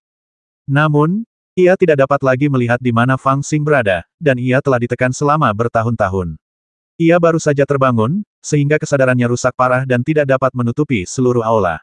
Ia hanya dapat menggunakan seluruh kekuatannya untuk mengaktifkan lingkaran sihir, bertekad untuk menjebak hantu kecil itu di sini. Ibaratnya tahu musuh ada di kaki bukit, tapi tidak tahu persis di mana dia berada, jadi Anda mendorong setumpuk batu ke bawah, dan salah satu di antaranya pasti akan mengenainya. Setelah melakukan semua ini, dia masih belum merasa puas, jadi dia melepaskan pikiran sucinya melalui lingkaran sihir budak hantu Yinjin, basmi semua makhluk hidup. Apa yang baru saja kamu lakukan?" Sambil terbang dengan cepat, Jinwoo tidak lupa berbalik dan bertanya pada Fang Xing. Ia benar-benar terkejut. Ia jelas melihat Fang Xing meneteskan darahnya sendiri ke token giok dan menandatangani kontrak darah, tetapi ia sama sekali tidak takut pada kura-kura batu dan bahkan berani melarikan diri setelah mencuri barang-barang itu. Ini benar-benar terlalu tidak normal. Haha, sebuah berkah tersembunyi. 3 meter ke kiri adalah tempat gerbang cedera berada. Fang Xing tertawa penuh kemenangan, dan pada saat yang sama tidak lupa menunjukkan arah pada Jinwoo. Ternyata ketika dia mengatakan akan memikirkannya dengan saksama, dia malah tenggelam ke dalam lautan kesadaran dan bergegas berkonsultasi dengan Raja Jahat Dapeng. Karena setelah Chen Xuanhua membantunya menyegel roh jahat ke-9, dia sedikit khawatir. Dalam perjalanan dari wilayah Chu ke kerajaan Bohai, dia memasuki lautan kesadaran beberapa kali untuk membahas tindakan balasan dengan Raja Jahat Dapeng. Bagaimanapun, meskipun orang tua ini pantas dipukul, dia memiliki banyak pengalaman. Di bawah pembakaran api sejati Samadhi, Raja Jahat Dapeng benar-benar bersusah payah membantunya memikirkan cara untuk menyingkirkan roh jahat. Namun, bagaimanapun juga, roh jahat itu memiliki asal-usul yang sama dengan Fang Xing, dan bukanlah tugas yang mudah untuk sepenuhnya menyingkirkan bahaya tersembunyi ini. Dia mempertimbangkan beberapa metode, tetapi semuanya ditolak karena terlalu sulit atau terlalu berbahaya. Namun, dalam prosesnya, Fang Xing memiliki pemahaman yang cukup baik tentang sifat roh jahat. Roh jahat ke-9 ini menjadi keberadaan yang sangat unik karena kutukan tersebut. Itu dan roh sejati Fang Xing adalah asal mulanya, jadi api sejati sama di Fang Xing, yang dapat memurnikan hampir semua hal di lautan kesadaran, tidak dapat memurnikannya. Namun, itu berbeda dari roh sejati Fang Xing dan terinfeksi oleh kutukan, mengubahnya menjadi roh yang aneh. Bahkan Raja Jahat Dapeng merasa sulit untuk mendefinisikan hal ini. Singkatnya, ia memiliki asal yang sama dengan roh sejati Fang Xing, tetapi itu bukan milik roh sejati Fang Xing. Suatu ketika Fang Xing merasa kesal dengan Raja Jahat Dapeng, ia mulai mengutuk siapa yang menyuruhmu, orang menyebalkan kecil, untuk meninggalkan lampu kehidupan tanpa berpikir. Kau membuat masalah dan sekarang kau mencari masalah denganku. Aku tidak akan melakukan ini lagi, basmi saja aku. Fang Xing dengan cepat menyanjungnya kembali. Kamu tidak memahaminya saat itu, lain kali aku akan bersikeras untuk tidak meninggalkan lampu kehidupan begitu saja. Raja Jahat Dapeng berkata, kenapa tidak menyimpannya? Simpan saja dengan santai. Kau menyimpannya saat tidak seharusnya, tetapi tidak berani menyimpannya saat kau bisa. Mulai sekarang, selama roh jahat ini tidak menghilang, kau dapat menyimpan lampu kehidupan dengan santai dan menyerahkan napasnya. Fang Xing bertanya dengan tergesa-gesa, dan kemudian dia mengerti bahwa setelah Raja Jahat Peng Agung menemukan ketidaknormalan roh jahat itu, dia juga memikirkan banyak kegunaannya. Yang paling sederhana adalah dapat digunakan untuk menipu sekte. Bagaimanapun, aura ini awalnya sama dengan Fang Xing, dan sulit bagi orang lain untuk membedakannya. Dan ketika lawan ingin melawan Fang Xing, kekuatan ini hanya akan menjadi bumerang bagi roh jahat itu. Justru karena keyakinan inilah Fang Xing berani menandatangani kontrak darah dengan kura-kura batu. Ledakan. Di dalam seluruh makam King Qiu, kekuatan formasi terus beroperasi, dan Fang Xing dan Jin Wu juga mengerahkan kemampuan masing-masing secara maksimal. Fang Xing menatap tajam ke posisi 8 gerbang yang berubah dengan cepat, lalu melaporkannya kepada Jin Wu, sementara Jin Wu menggunakan seluruh kekuatannya untuk menghitung sambil terbang menjauh. Terkadang, dia tidak lagi peduli untuk selalu mencari pintu kehidupan, selama itu bukan pintu kematian. Namun, pada saat itu formasi tersebut berputar secara acak, tidak dengan sengaja menekan mereka berdua. Dalam kekacauan tersebut, hal itu memberi mereka secercah kesempatan. Meskipun ada banyak situasi berbahaya, mereka berhasil melarikan diri secara bertahap ke tepi formasi. Tetapi pada saat ini, bayangan putih tiba-tiba muncul di depannya, melayang di udara. Itu budak hantu Yinjin. Budak hantu ini muncul di depan mereka tanpa mereka ketahui kapan, dan aura aneh di tubuhnya menjadi semakin kuat. Oh tidak, cepatlah, Fang Xing berteriak. Sebelum suara itu selesai, bayangan putih itu melintas dan mencengkeram mereka dengan ganas. Dalam sekejap, aura aneh dan dingin menyelimuti dirinya dan Fang Xing.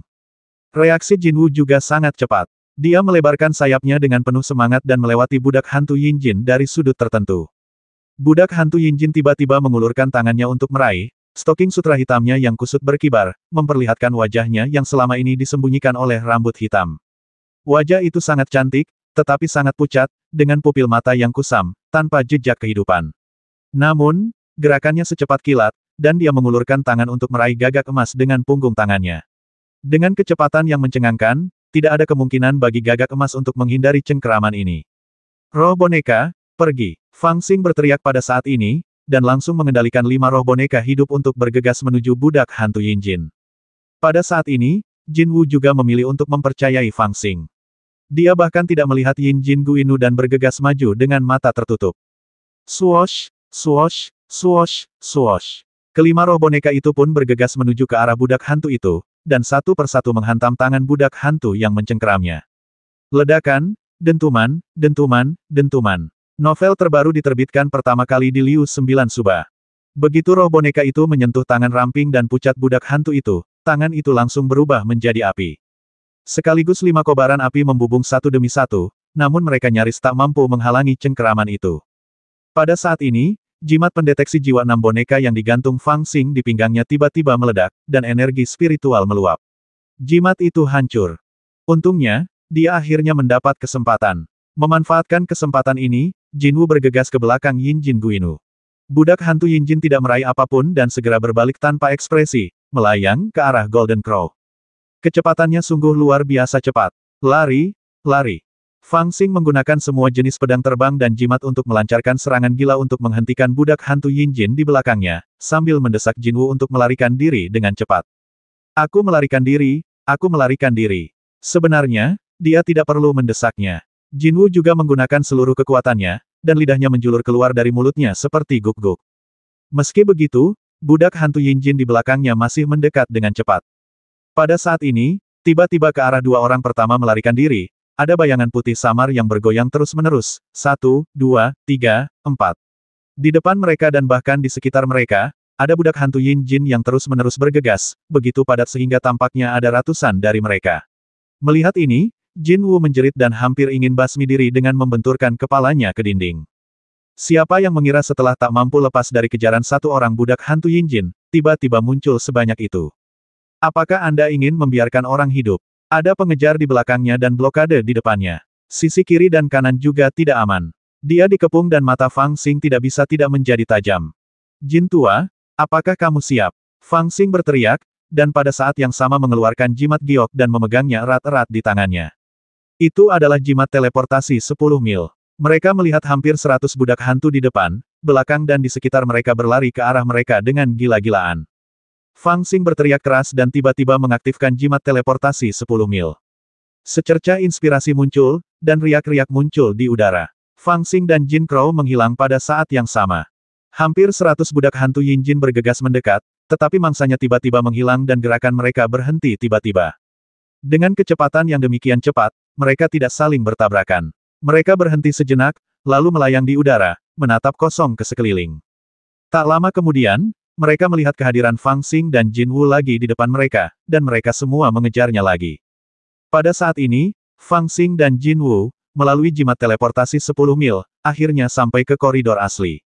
Di gua ini, tampaknya ada semacam batasan yang secara paksa menekan kekuatan jimat teleportasi 10 mil.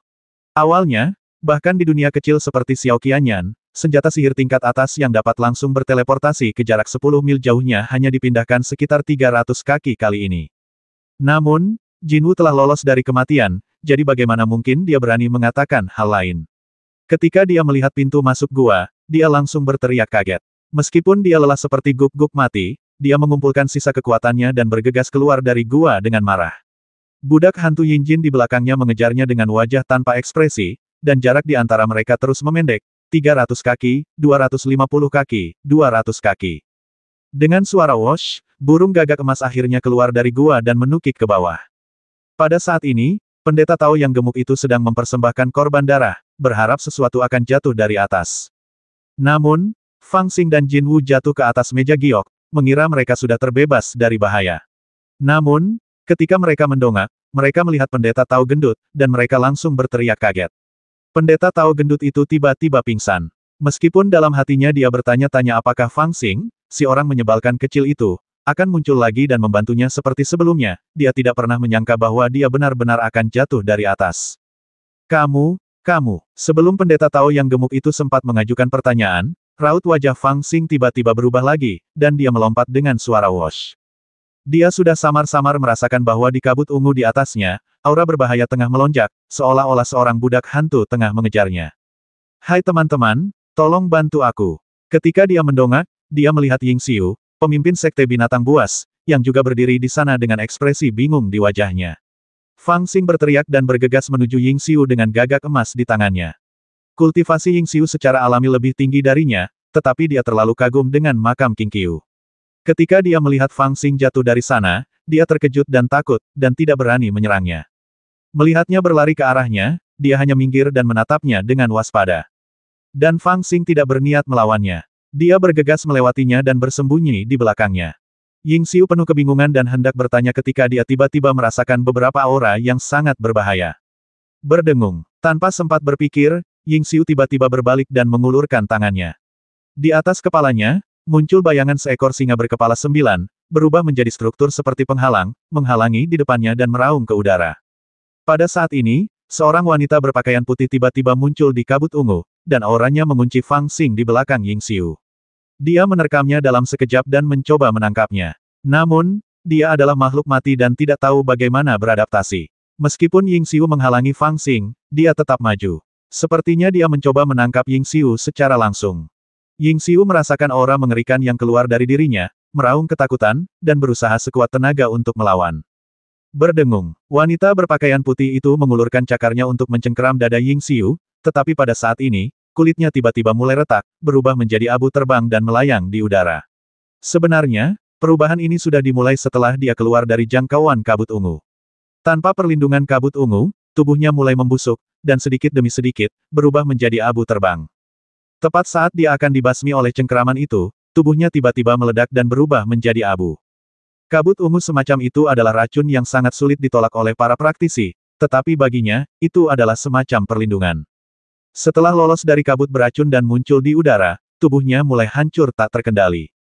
Pada saat ini, dia bahkan telah menembus penghalang di depan Ying Xiu dan hanya tinggal satu jari lagi untuk menyentuhnya.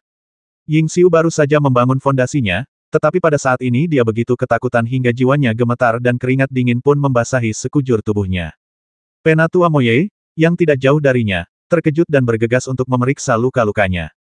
Swoosh, swoosh, swoosh. Kecuali budak hantu yang bergegas keluar pada awalnya, budak hantu lainnya tampaknya merasakan ada yang tidak beres. Bahkan mereka yang tidak memiliki spiritualitas merasakan ketakutan naluriah dan menyusut kembali ke dalam kabut ungu. Sesaat kabut ungu membumbung tinggi dan rok putih pun tampak menjulang. Sementara semua orang panik, Fang Xing, sang pelaku, tidak panik. Ketika dia melihat budak hantu itu mundur ke dalam kabut ungu, dia tahu dia telah lolos dari bencana ini. Dengan memutar matanya, dia ingin memanfaatkan kekacauan itu untuk melarikan diri. Namun, dia tidak menyangka bahwa meskipun ada kekacauan di sekelilingnya, tidak semua orang mengabaikannya. Bahkan, sejak dia muncul, satu orang langsung memusatkan perhatiannya padanya. Ternyata kamu, saudara Zhao Yang, cepatlah dan tangkap dia. Ying Qiao adalah orang pertama yang berteriak, menunjuk Fang Xing yang sedang berlari menuju pintu masuk lembah. Sua, yang lain tidak tahu identitas Fang Xing dan masih sedikit tercengang. Banyak orang melihat Fang Xing jatuh dari kabut ungu dan merasa kagum, jadi mereka menghindarinya dari jauh. Namun, Chu Zhaoyang pernah melihat Fang Xing sebelumnya, dan ketika Ying Qiao mengingatkannya dengan teriakan keras, dia segera menyadari bahwa Fang Xing adalah ibel kecil yang pernah dilihatnya di Gunung Luan Huang. Dia mendengus dingin dan menangkapnya. Pada saat ini, terdengar suara mencibir dari samping, dan sosok lain bergegas keluar dari samping. Itu adalah Qi Heng. Qi Heng belum pernah melihat Fang Xing, dia juga tidak tahu siapa Fang Xing, tetapi ketika dia melihat Fang Xing jatuh dari kabut ungu, dia terkejut. Kemudian dia melihat Ying Qiao berteriak pada Chu Zhaoyang untuk menangkapnya. Dia mengira bahwa anak ini memiliki rahasia penting dan bahwa Ying Qiao akan membantu Chu Zhaoyang dengan sengaja seperti yang dia lakukan tadi, jadi dia bergegas keluar untuk menangkap Fang Xing terlebih dahulu. Fang Xing tercengang. Dia tidak menyangka bahwa dua orang ahli bangunan fondasi di lapangan tidak bereaksi untuk menangkapnya dalam sekejap, tetapi dua murid muda bergegas ke arahnya dengan ganas. Dia telah melihat Chu Zhaoyang sebelumnya, dan selama waktunya di kota monster, dia juga menanyakan tentang penampilan Qi Heng.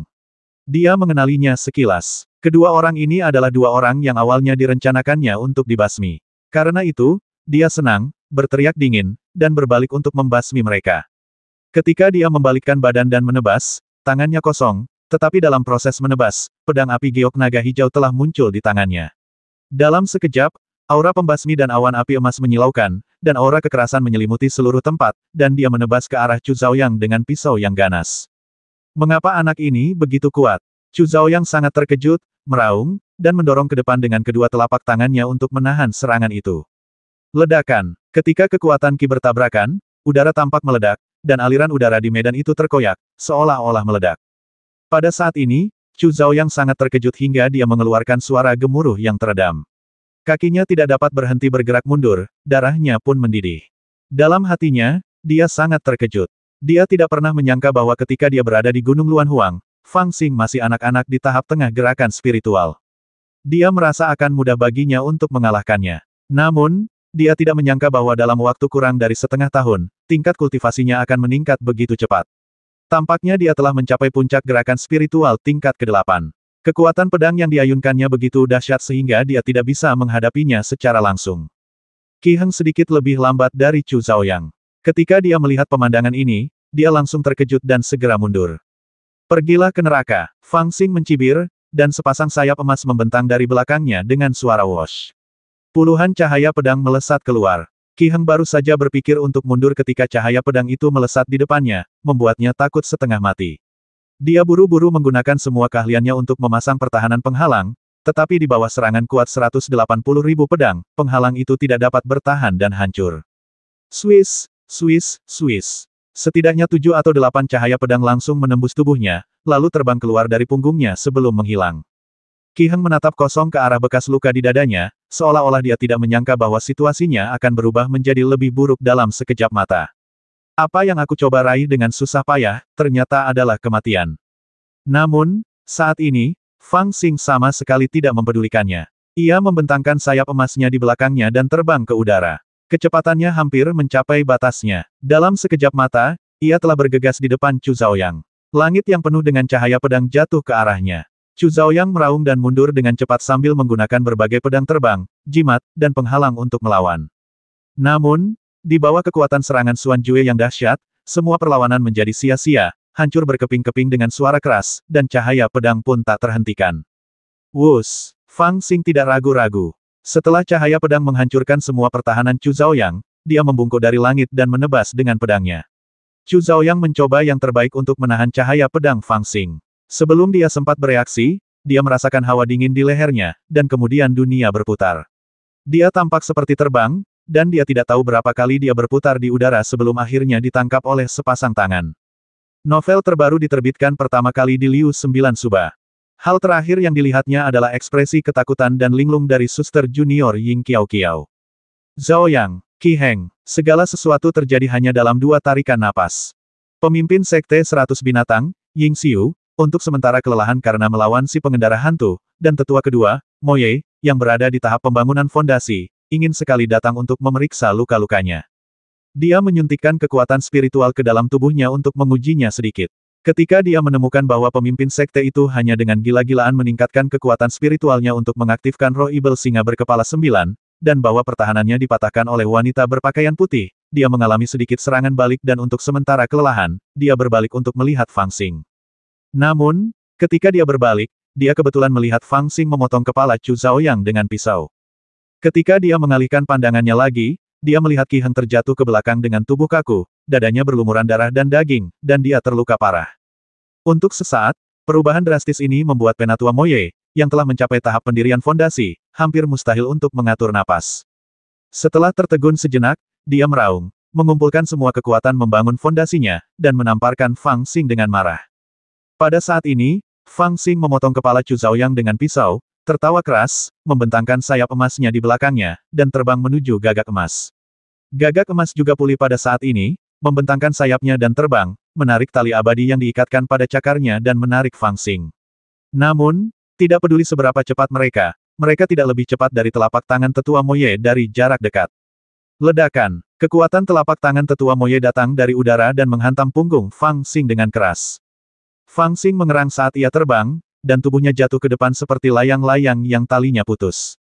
Namun, pada saat yang sama ketika Penatua Mo Ye memukulnya dengan telapak tangannya, cahaya keemasan menyala di dadanya, melingkari tubuhnya, dan menghilang. Ah ya, nak, kamu tidak akan dipukuli sampai mati, kan? Jinwu sangat terkejut dan bahkan tidak sempat memeriksa luka Fang Xing. Dia menggunakan tali abadi untuk menariknya dan segera melarikan diri. Pendeta Tao yang gemuk di kejauhan juga tercengang oleh serangkaian perubahan ini. Dengan tergesa-gesa, bayangan roh surai yang kuat di kepalanya terbang keluar dari kepalanya. Ketika Ying Qiao melihat pemandangan ini, dia terkejut, lalu tiba-tiba menjadi gembira. Pukulan telapak tangan dari tahap pendirian fondasi menghantam tubuh dengan sangat keras, setan kecil ini, seharusnya sudah mati, kan? Dalam sekejap mata, burung gagak emas telah melebarkan sayapnya dan terbang menuju pintu masuk lembah, tetapi tali abadi di cakarnya menarik Fang Xing dan mengikutinya di udara. Hahaha, orang tua, aku akan mengingat pukulan telapak tanganmu. Aku akan membalasmu dengan 2 pukulan telapak tangan lain kali. Fang Xing yang tadinya tergantung di udara seakan mati, tiba-tiba berbalik dan melompat ke punggung Golden Crow sambil tertawa dan terbang menjauh. Wow, melihat setan kecil itu berhasil menahan pukulan tetua Mo Ye tanpa terluka sedikit pun, seluruh murid Sekte 100 Binatang langsung terkejut.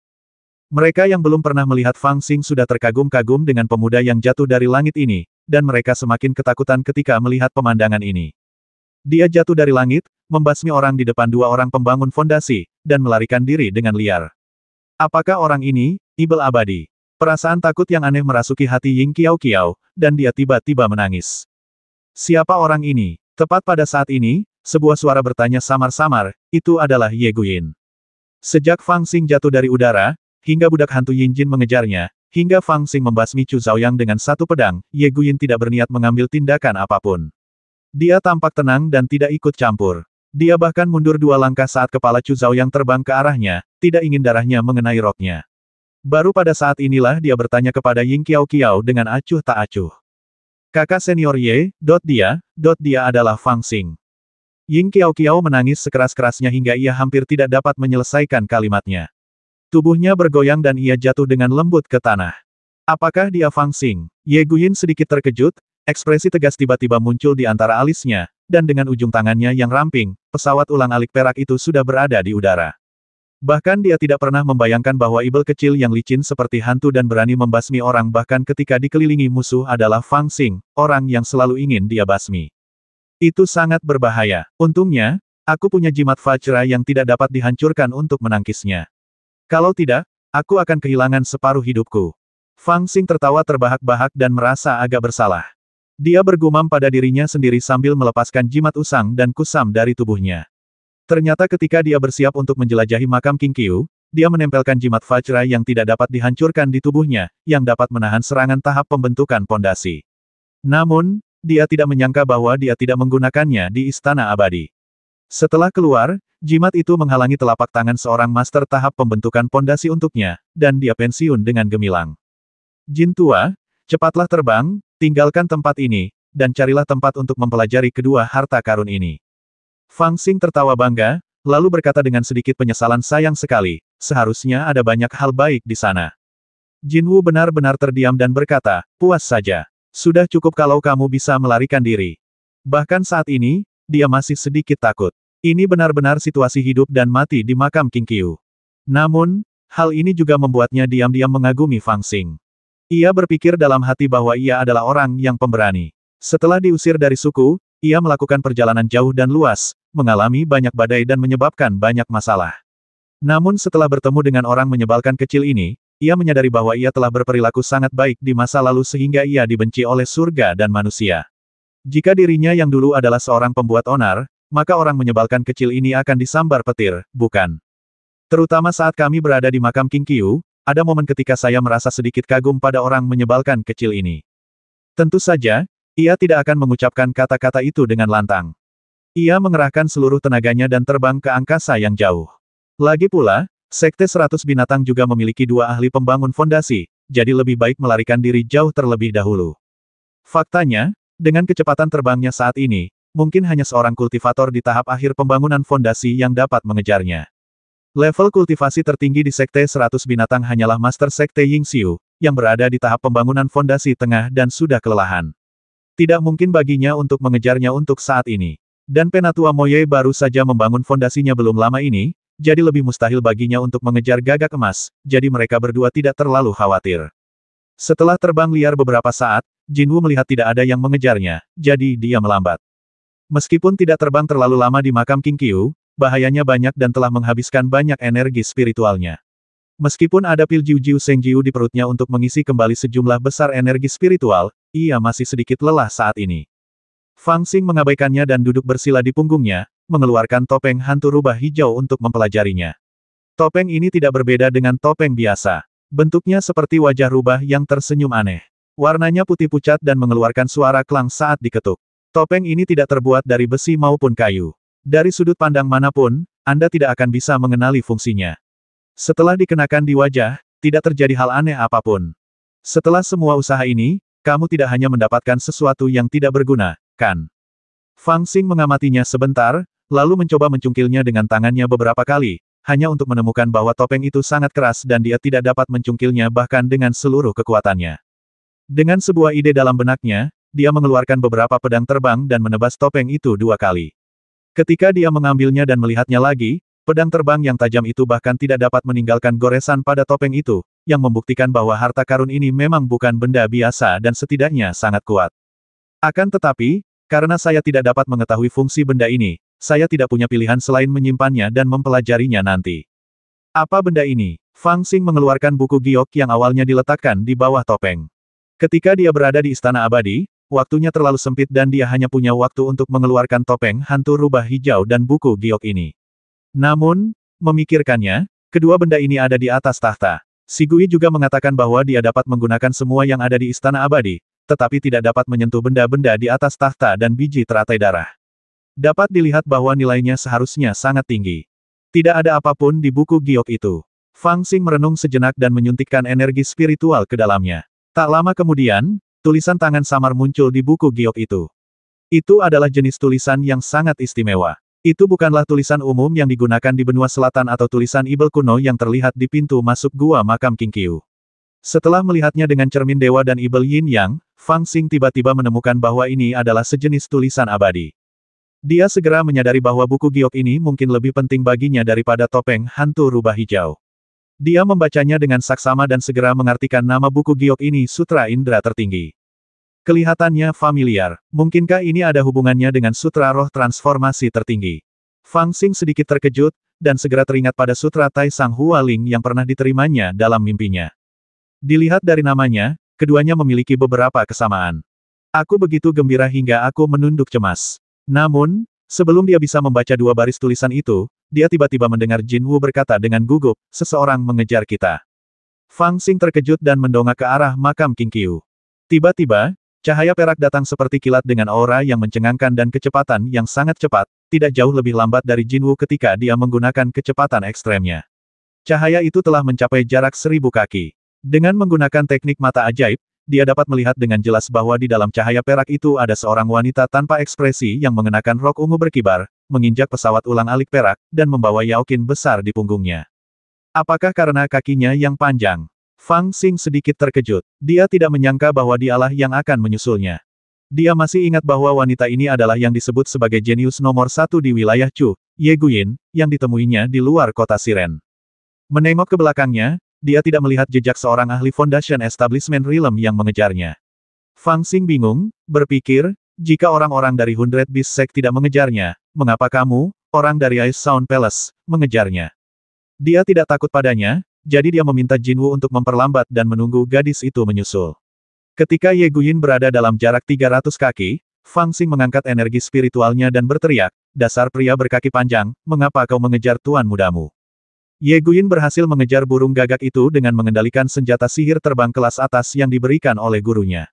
Ia agak terkejut dengan kecepatan burung gagak itu.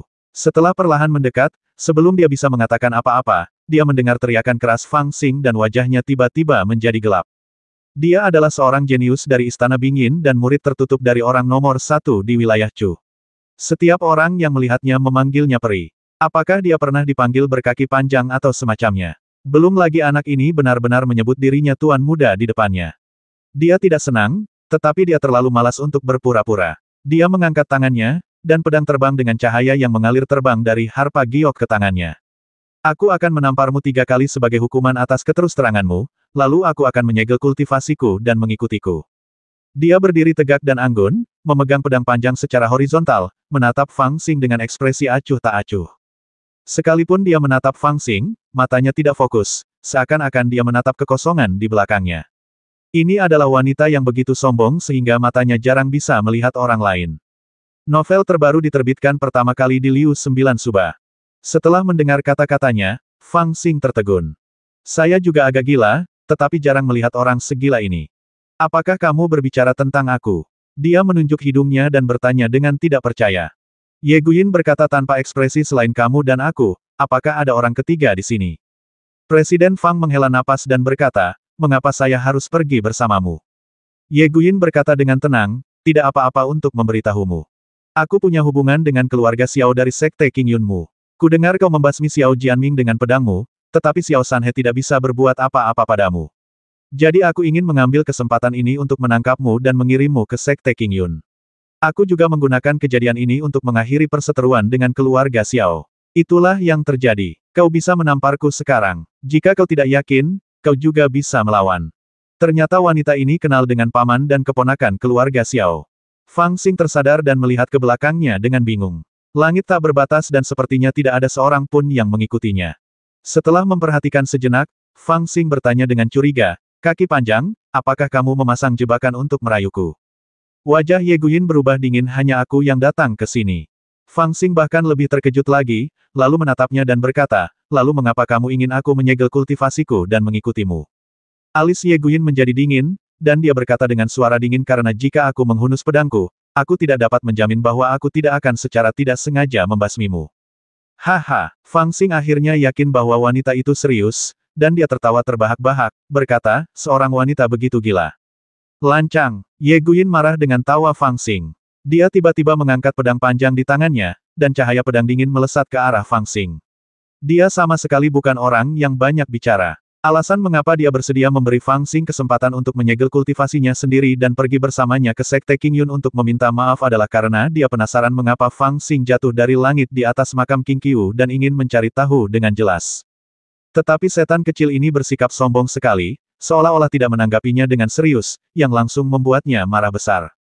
Tanpa berkata apa-apa lagi, dia mengayunkan pedangnya dan seberkas cahaya pedang keluar. Energi pedang itu mengerikan dan menusuk tulang, semakin membesar, dan saat mencapai Fang Xing, panjangnya sudah 10 kaki. Pedang ini langsung menyelimuti Fang Xing dan Jin Crow. Fang Xing juga seorang ahli. Meskipun dia berbicara dengan ringan, dia bisa tahu sekilas bahwa cahaya pedang itu luar biasa. Dia berteriak keras, alisnya berkerut, dan 180.000 pedang segera muncul di belakangnya. Dua sayap emas besar terbentang dengan suara whoosh, dan puluhan bayangan pedang dengan cahaya keemasan melintas ke arah cahaya pedang Ye Guyin. Pada saat yang sama, dia bergegas maju dengan pisau besar di tangannya dan menebas. Wanita macam apa kau ini? Apa kau pikir kau bisa mengalahkanku hanya karena kau lebih kuat dariku? Ding ding ding. Cahaya pedang 10 zang bertabrakan dengan puluhan cahaya pedang emas, bertabrakan dengan keras di udara dan hancur satu demi satu. Untuk sesaat, tak seorang pun dapat melakukan apapun kepada siapapun. Melihat ini, wajah Ye Guyin tiba-tiba berubah sedikit. Dia sudah setengah langkah memasuki tahap pembangunan fondasi, dan keterampilannya unik dan energi spiritualnya murni. Bahkan gurunya pernah berkata bahwa dengan kekuatannya saat ini, akan sulit baginya untuk bertemu lawan di alam Lingdong. Karena alasan inilah dia tidak menganggap serius Fang Xing pada awalnya, mengira bahwa berurusan dengannya akan mudah dan tanpa usaha. Hanya dengan satu ujian ini, dia segera menemukan kualitas luar biasa dalam diri Fang Xing.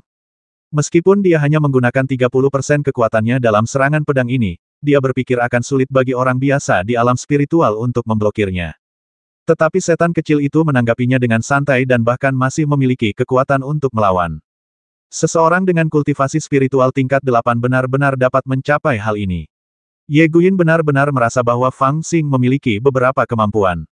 Pedang panjang di tangannya memantul, dan kekuatan tak terlihat memantul dari pedang itu. Pedang Fang Xing hampir saja terpotong, tetapi dihalangi oleh kekuatan tak terlihat ini. Bahkan di bawah tekanan kekuatan yang sangat kuat ini, Fang Xing mundur 3 atau 2 kaki di udara. Dia sedikit tertegun dan berpikir dalam hati, wanita ini benar-benar sangat terampil. Kekuatannya hampir sama denganku, dan kultivasinya bahkan 1 tingkat lebih tinggi dariku. Setelah mengolah Samadhi True Fire, energi spiritual Fang Xing menjadi lebih murni dan dia tak terkalahkan di antara rekan-rekannya. Dia berani menghadapi bahkan mereka yang 3 atau bahkan 4 tingkat lebih tinggi darinya. Karena alasan inilah, di bawah makam King Qiu, dengan seorang guru pembangun fondasi di sampingnya, dia berani menyerang dan melukai orang lain. Dalam 3 tarikan napas, dia membasmi 2 kultivator spiritual tingkat 9 dengan pedangnya, dan kemudian melarikan diri dengan arogan. Namun sekarang, dia merasakan tekanan dalam hal kekuatan. Di alam spiritual, orang berkaki panjang ini dapat dikatakan sebagai orang terkuat yang pernah ditemuinya. Awalnya aku berpikir kekuatannya tidak jauh berbeda dengan Xiao Jianming, tetapi sekarang tampaknya Xiao Jianming sama sekali bukan tandingannya. Haha, kamu punya beberapa keterampilan, kaki yang panjang. Ayo, biarkan aku bermain beberapa trik lagi denganmu. Fang Xing serius dalam hatinya, tetapi lebih tidak jujur. Dalam kata-katanya, dia tertawa keras, mengepakkan sayap emas di belakangnya, dan terbang ke udara. Melihat ke bawah dari atas, dia menggunakan sihirnya yang mendalam. Tiba-tiba, langit dipenuhi dengan cahaya keemasan yang menyilaukan, yang menutupi seluruh langit dan melesat ke arah Ye Guyin dengan liar.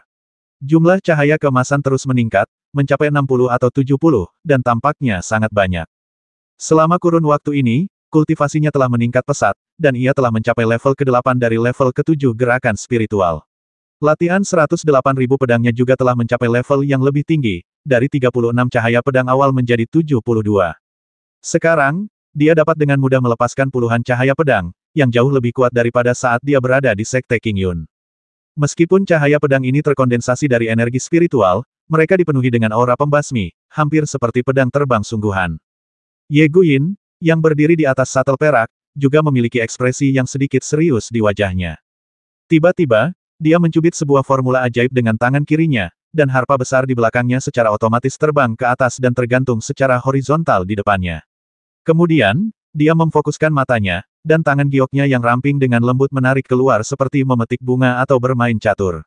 Senarnya bergerak sedikit, dan segera terdengar suara senar yang merdu dan renyah, perlahan menyebar. Berdengung. Saat suara sitar bergema, suatu kekuatan tak kasat mata tetapi dahsyat terpancar dari sitar tersebut. Cahaya pedang yang luar biasa, sekuat kilat, tiba-tiba bergetar sedikit pada saat ini dan berhenti di udara. Setelah itu, Ye Guyin memetik senar lainnya, namun senarnya penuh gairah dan bernada tinggi, bagaikan pedang yang melesat ke angkasa. Pah pah pah pah. Cahaya pedang yang masih ada di udara hancur berkeping-keping dan berubah menjadi titik-titik cahaya keemasan yang berhamburan dan terbang di sekelilingnya. Sungguh luar biasa. Kau benar-benar memaksaku untuk menggunakan Jing Huang Qin. Kematian Xiao Jianming di tanganmu tampaknya dapat dibenarkan. Ye Guyin berkata dengan tenang, sambil mengangkat tangan kosongnya sedikit, dan hendak memetik senar ketiga. Senjata mistik tingkat atas, Fang Xing, yang berada di udara, juga tampak kedinginan dan sedikit terkejut. Dia tidak pernah menyadari sebelumnya bahwa Yao Qin yang wanita itu bawa di punggungnya sebenarnya adalah senjata misterius tingkat tinggi. Yang disebut Xuan Qi adalah senjata ajaib yang melampaui senjata ajaib terbaik. Hanya seorang kultivator hebat di tahap Jin dan yang dapat menyempurnakannya. Kekuatannya tak terbatas dan dapat mencapai tingkat yang mendalam. Dan Yao Qin ini adalah yang terbaik di antara Xuan Qi. Baginya, yang saat itu hanya berada di alam Lingdong, kekuatan senjata misterius ini benar-benar tak terbayangkan. Sekalipun tingkat kultivasi Ye Guyin saat ini tidak mampu mengeluarkan kekuatan penuh harpa itu masih cukup baginya untuk menderita. Tidak, aku tidak bisa mengalahkannya. Pikiran Fang Xing langsung berubah cepat. Dia tidak mau menerima kekalahan yang begitu jelas, jadi dia bersiap untuk melarikan diri. Melihat Ye Guyin hendak memetik senar ketiga, Fang Xing buru-buru berteriak, dasar orang berkaki panjang, kita tidak punya dendam yang mematikan, kenapa kita harus bertarung sampai mati? Bagaimana kalau begini? Aku punya beberapa pil pembentuk fondasi yang kubawa dari makam King Qiu, pil itu tak ternilai harganya dan sulit ditemukan di dunia ini, aku akan memberimu setengahnya dulu, kita bisa berteman dan duduk bersama untuk membicarakan cinta, bukankah itu menyenangkan? Sambil berbicara, dia mengeluarkan 4 atau 5 bakso bundar dari tas penyimpanannya dan melemparkannya ke arah Ye Guyin. Ye Guyin awalnya tidak menginginkan suap dari bocah nakal itu, tetapi ketika dia tiba-tiba mendengar nama makam King Qiu dan pil pembangun fondasi, dia terkejut dan tangannya yang sedang memainkan piano berhenti tanpa sadar. Dia menatap pil-pil itu dengan saksama. Ketika pil-pil itu terbang sekitar 3 kaki di depannya, Fang Xing tiba-tiba tersenyum jahat dan diam-diam membentuk mantra. Meletus. Kelima pil hitam itu tiba-tiba memancarkan cahaya dan meledak dengan suara keras. Api yang membara menyembur dari setiap pil, membawa serta dampak daya tembak yang tak terlukiskan. 4 atau 5 pil yang saling terhubung membentuk awan api yang radiusnya puluhan kaki, langsung menyelimuti Ye Guyin. Haha, larilah. Fang Xing berteriak keras, membentangkan sayap emasnya di belakangnya, dan melompat ke punggung Golden Crow, berubah menjadi awan emas dan menghilang ke langit. Tidak tahu malu, benar-benar menggunakan metode ini untuk menghadapiku. Suara marah terdengar di awan api. Ye Guyin melangkah di atas pesawat ulang-alik perak dan berjalan keluar dari awan api. Udara ungu spiritual yang tak terhitung jumlahnya melilit rok ungunya. Api di langit, ketika mendekati 1 kaki di sekelilingnya, segera memantul kembali dengan aneh. Awan api itu terbakar dengan ganas, tetapi bahkan sehelai rambutnya pun tidak melengkung. Novel terbaru diterbitkan pertama kali di Liu 9 Suba. Sayangnya, tidak peduli seberapa licinnya, itu hanyalah jalan kecil. Jika kamu berhasil lolos hari ini, aku tidak akan menjadi Ye Guyin lagi. Ye Guyin berkata dengan suara dingin, dan tiba-tiba dia menjentikkan jarinya, dan sebuah batu spiritual dengan kabut energi ungu terbang keluar dan jatuh ke dalam lingkaran sihir di belakang pesawat ulang-alik perak. Cahaya ungu yang menakjubkan pada batu itu menembus ke dalam pesawat ulang-alik perak di sepanjang lingkaran sihir pada pesawat ulang-alik perak, dan dia memikirkannya, dan pesawat ulang-alik perak itu segera berubah menjadi cahaya perak dan mengejar ke arah pelarian Fang Xing, seperti kilat perak. Wanita itu benar-benar menggunakan batu roh bermutu tinggi untuk bepergian. Di belakang Golden Crow, Fang Xing, yang telah menatap Ye Guyin dengan mata ajaibnya, secara akurat menangkap cahaya ungu dan merasa terkejut. Dia adalah seorang penikmat barang-barang berharga dan mengenali sekilas bahwa senjata spiritual ungu itu adalah batu spiritual bermutu tinggi. Satu batu roh berkualitas tinggi setara dengan 100 batu roh berkualitas menengah, dan nilainya mencengangkan. Bahkan setelah dia menjarah gudang tiga tetua pembangun fondasi Qixia, San He, dan Suen, dia hanya menemukan selusin atau lebih, dan dia enggan menggunakannya. Tetapi gadis ini benar-benar menggunakannya untuk bepergian. Kaki panjang ini cukup kaya. Jinwu juga agak terkejut, dan berbisik pesawat ulang-alik perak yang dikendarai wanita itu tampaknya adalah senjata sihir terbang kelas atas yang dapat digerakkan oleh batu roh, tetapi aku adalah tubuh daging dan darah yang menghabiskan kekuatanku sendiri. Cepat atau lambat, aku akan dikejar sampai mati olehnya. Kau harus segera memikirkan cara. Fang Xing mengerutkan kening dan berkata, wanita ini cukup kuat. Kemurnian energi spiritualnya hampir sama dengan milikku. Dia adalah orang paling kuat yang pernah kulihat di alam spiritual. Terutama senjata ajaib di tangannya, yang merupakan senjata misterius kelas atas dengan kekuatan besar. Aku bukan tandingannya dalam pertarungan langsung. Tetapi jika dia tidak memiliki Yaoqin di tangannya, aku akan menghajarnya seperti istriku. Jinwu mengerutkan bibirnya dan berkata, jangan membual lagi. Aku bisa mengalahkanmu seperti anakku sendiri sekarang. Carilah jalan. Fang Xing tertawa dan berkata, dia ada di belakang dan kita di depan. Dialah yang menderita. Melihat Ye Guyin semakin dekat, dia tidak berani bermain-main lagi. Dia berdiri dan berkata pada dirinya sendiri, aku akan memberimu beberapa harta lagi.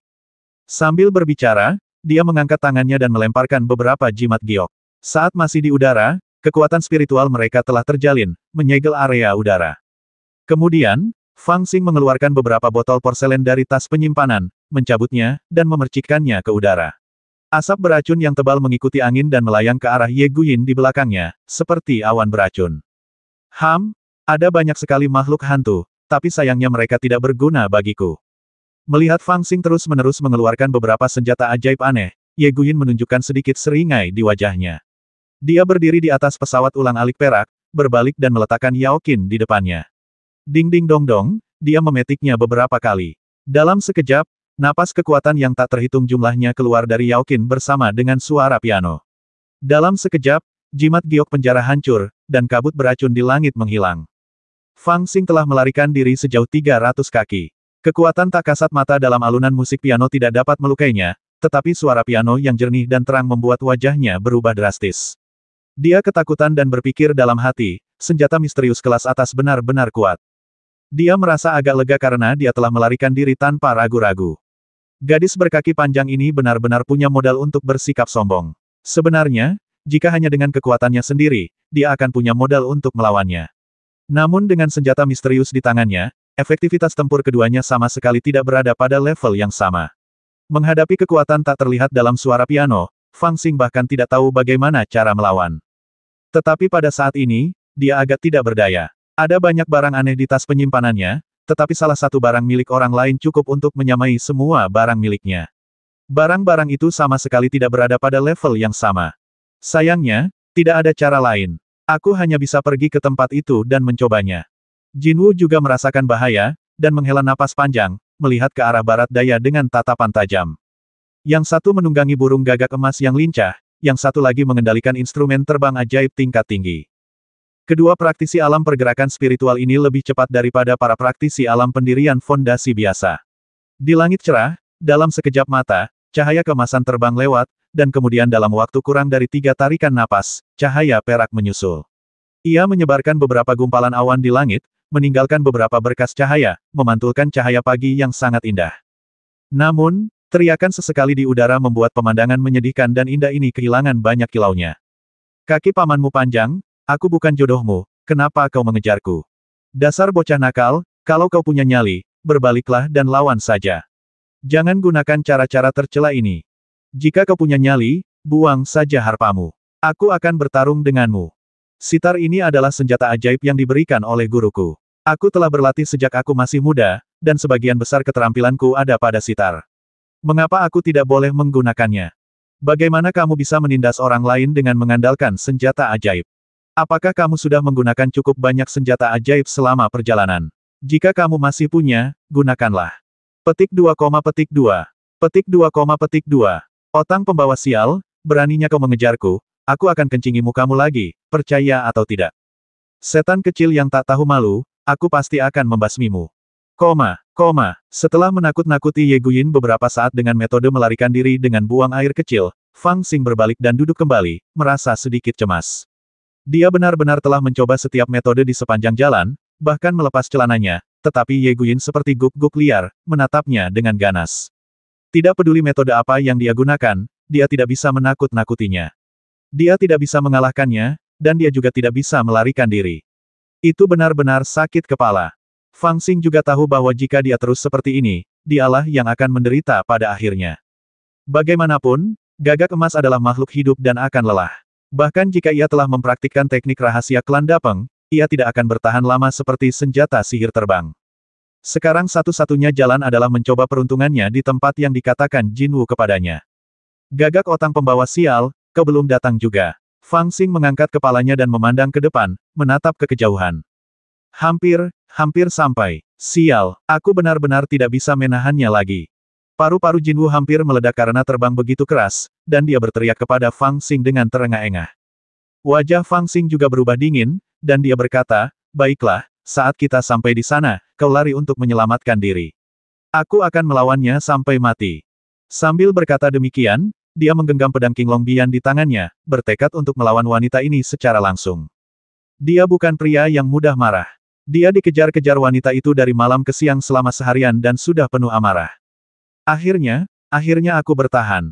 Setelah terbang sekitar setengah jam lagi, Golden Crow tiba-tiba mengeluarkan raungan rendah dan merasa sedikit lelah.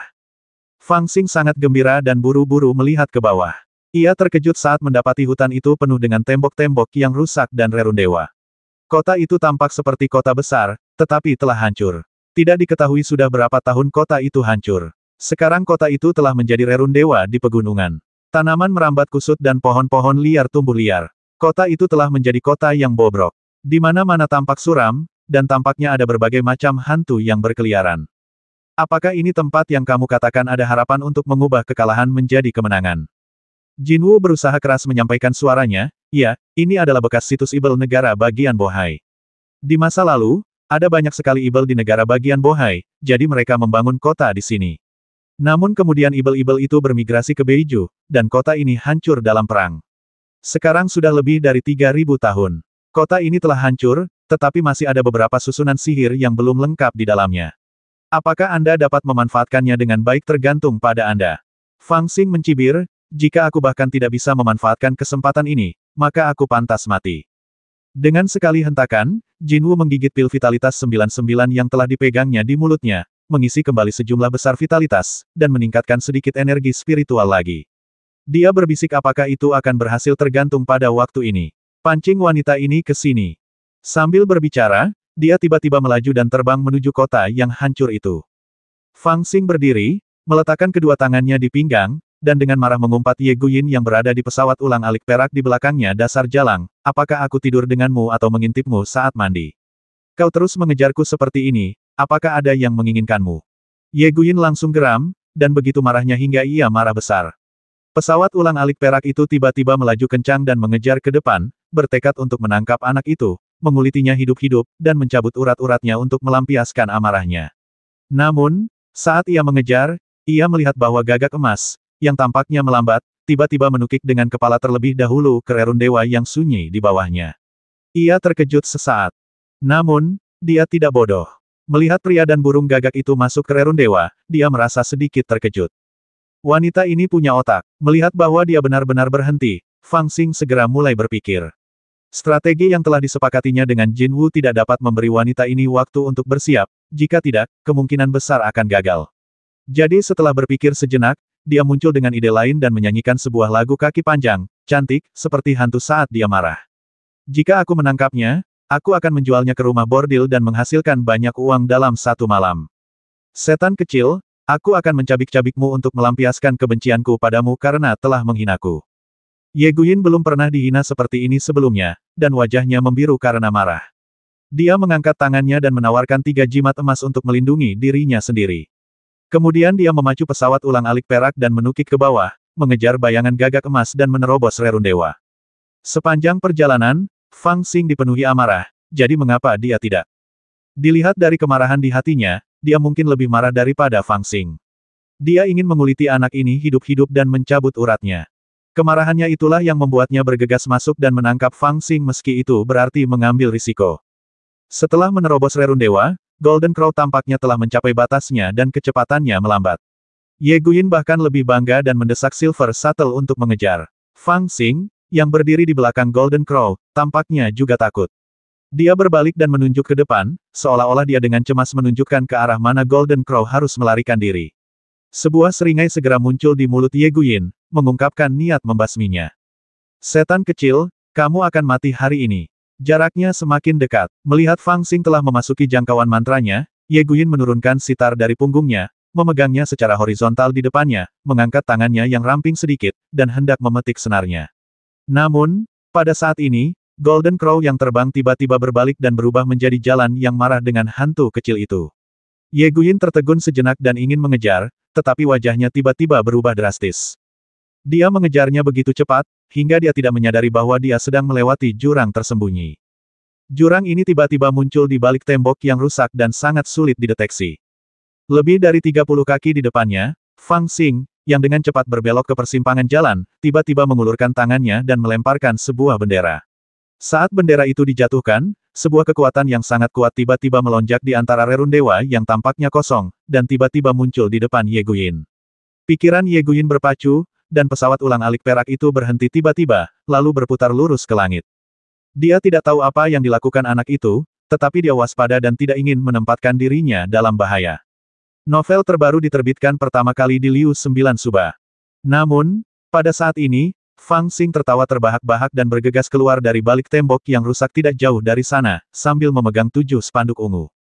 Cepat, paksa dia ke neraka. Suara lemah Jinwu datang dari samping, mengingatkan Fang Xing. Jangan khawatir, dia tidak bisa melarikan diri. Fang Xing mencibir dan berbicara sambil melemparkan 7 spanduk ungu di tangannya, seolah-olah melemparkan 7 mata arai. Setiap spanduk ungu memiliki kekuatan untuk mengaktifkan arai yang tersisa. Dalam sekejap, kekuatan arai berkumpul dari segala arah saat spanduk ungunya dilemparkan, seperti jaring besar yang menutupi langit dan hendak menutupi Ye Guyin. Di bawah kakinya, ada jurang. Anak ini benar-benar mengaktifkan susunan sihir yang tersisa di kota. Ye Guyin juga sangat terkejut. Dia sudah melihat jurang di bawah kakinya. Jurang ini lebih seperti retakan, lebarnya sekitar 3 meter. Udara dingin yang suram bertiup dari bawah.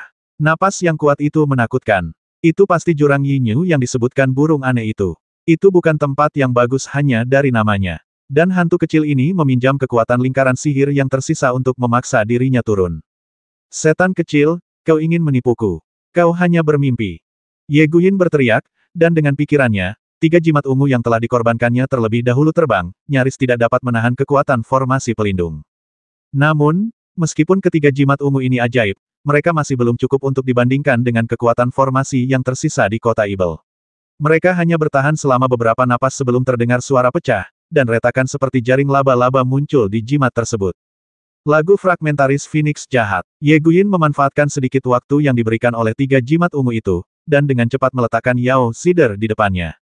10 jarinya yang ramping dengan cepat memetik senar, dan ding dong dong, ia benar-benar memainkan sebuah lagu dengan sangat cepat. Lagu itu sedih dan sendu, tetapi juga mengandung sedikit kesakralan. Saat musik itu bergema, kekuatan aneh yang tak terhitung jumlahnya meledak dari Yao Zider. Pah pah pah. 3 jimat ungu dengan cepat hancur, dan kekuatan formasi jatuh ke arah Ye Guyin. Pada saat ini, lagu yang dimainkan oleh Ye Guyin telah terbentuk. Kekuatan yang melonjak dari Yao Qin tiba-tiba berubah menjadi bayangan burung Phoenix merah menyala, yang berteriak ke langit dan datang ke arah formasi dengan aura yang agak melengking dan tegas. Kekuatan itu begitu kuat sehingga tidak terbayangkan. Kekuatan formasi yang luar biasa tidak dapat menghentikan momentumnya untuk naik ke langit, dan ada tanda-tanda bahwa itu akan hancur. Embun, embun, embun, embun. Serangkaian suara teredam terdengar. Ternyata bendera ungu yang digunakan Fang Xing untuk memobilisasi sisa kekuatan lingkaran sihir tidak dapat menahan kekuatan besar di bawah kekuatan Yao Qin dan mulai pecah.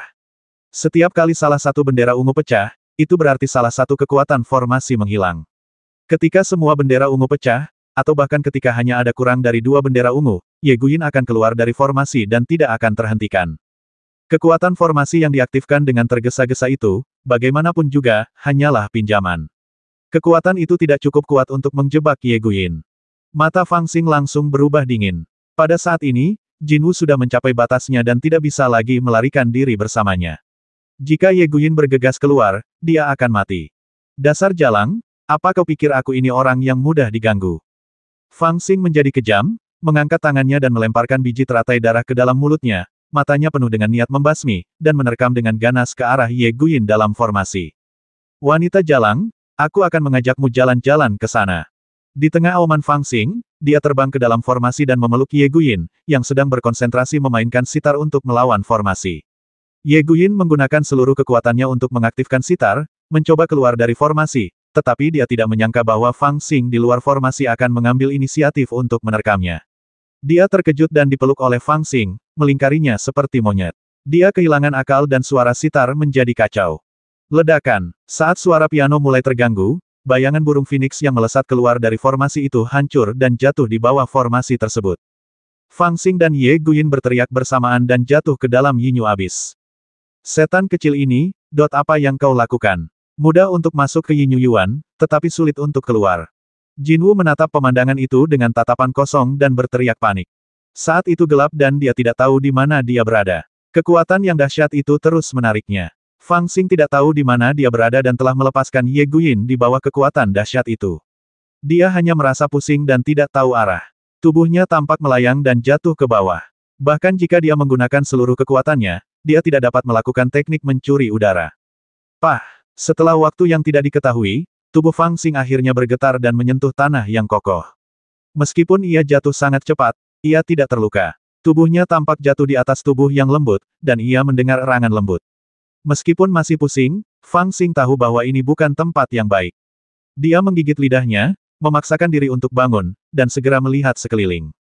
Tempat ini tampak seperti ruang batu besar dengan cahaya redup. Ada kegelapan pekat di atas tanpa pemandangan langit, dan tanah batu hitam keras di bawah.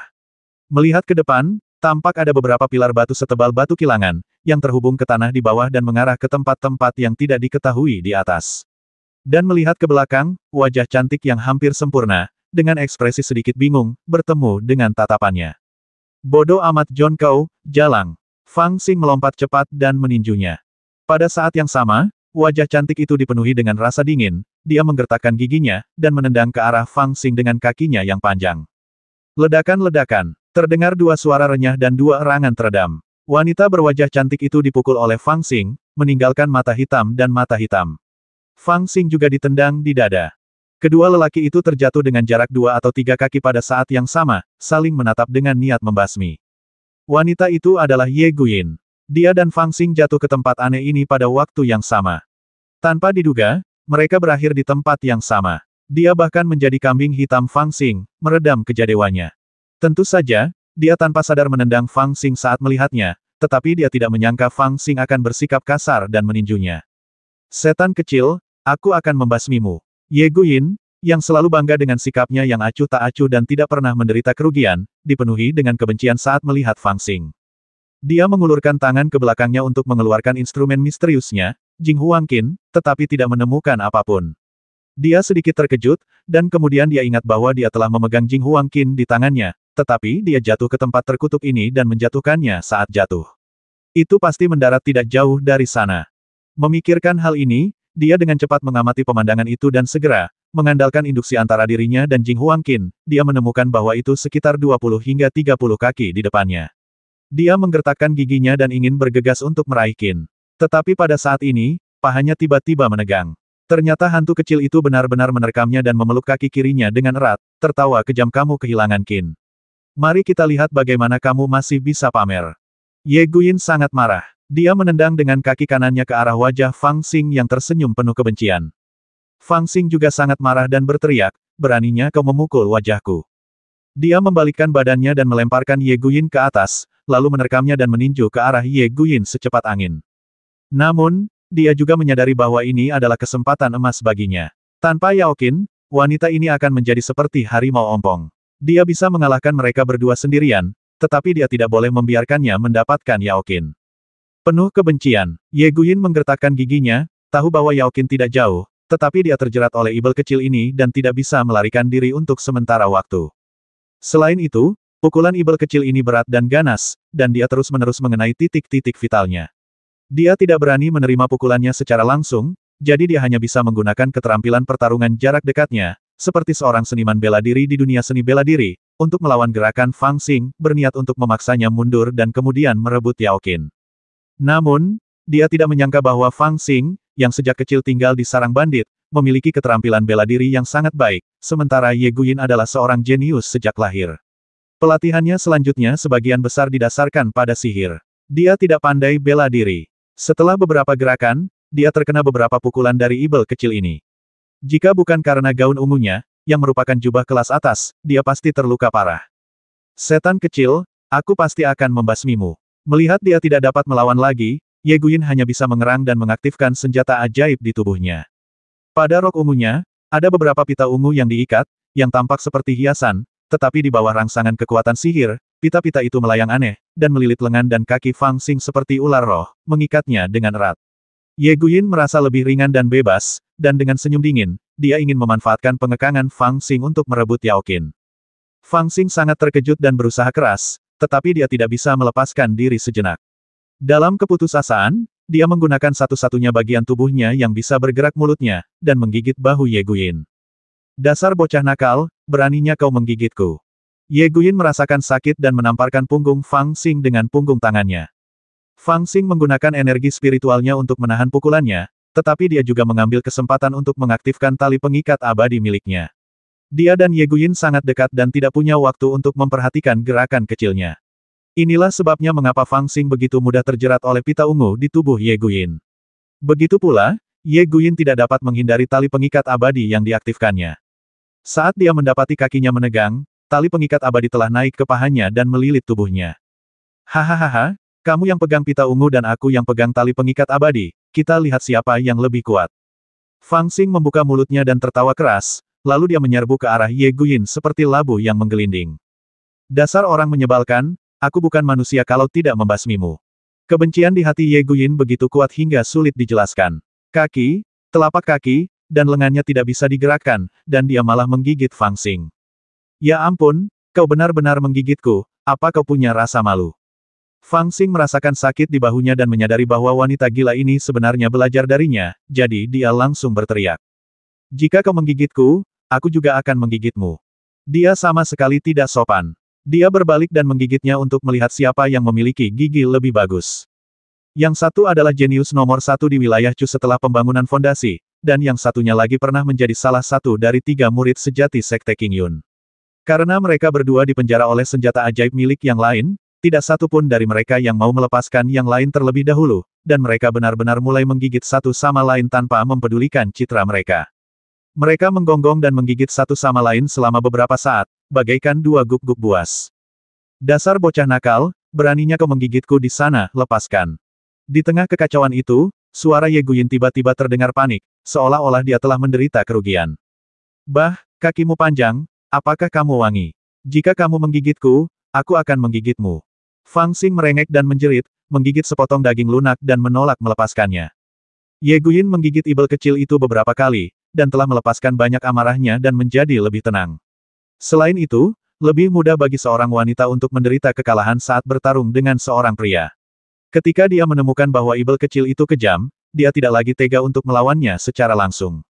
Dia sangat takut sehingga dia mencoba yang terbaik untuk menggerakkan tubuhnya ke samping, tetapi Fang Xing memegangnya dengan erat dan ditarik ke depan oleh tubuhnya. Kau, dasar orang menyebalkan, aku akan melawanmu. Novel terbaru diterbitkan pertama kali di Liu 9 Suba. Ye Guyin merasa malu dan ingin mati. Tiba-tiba, dia menggertakkan giginya dan membentuk mantra yang tidak akan pernah dia gunakan dalam keadaan normal.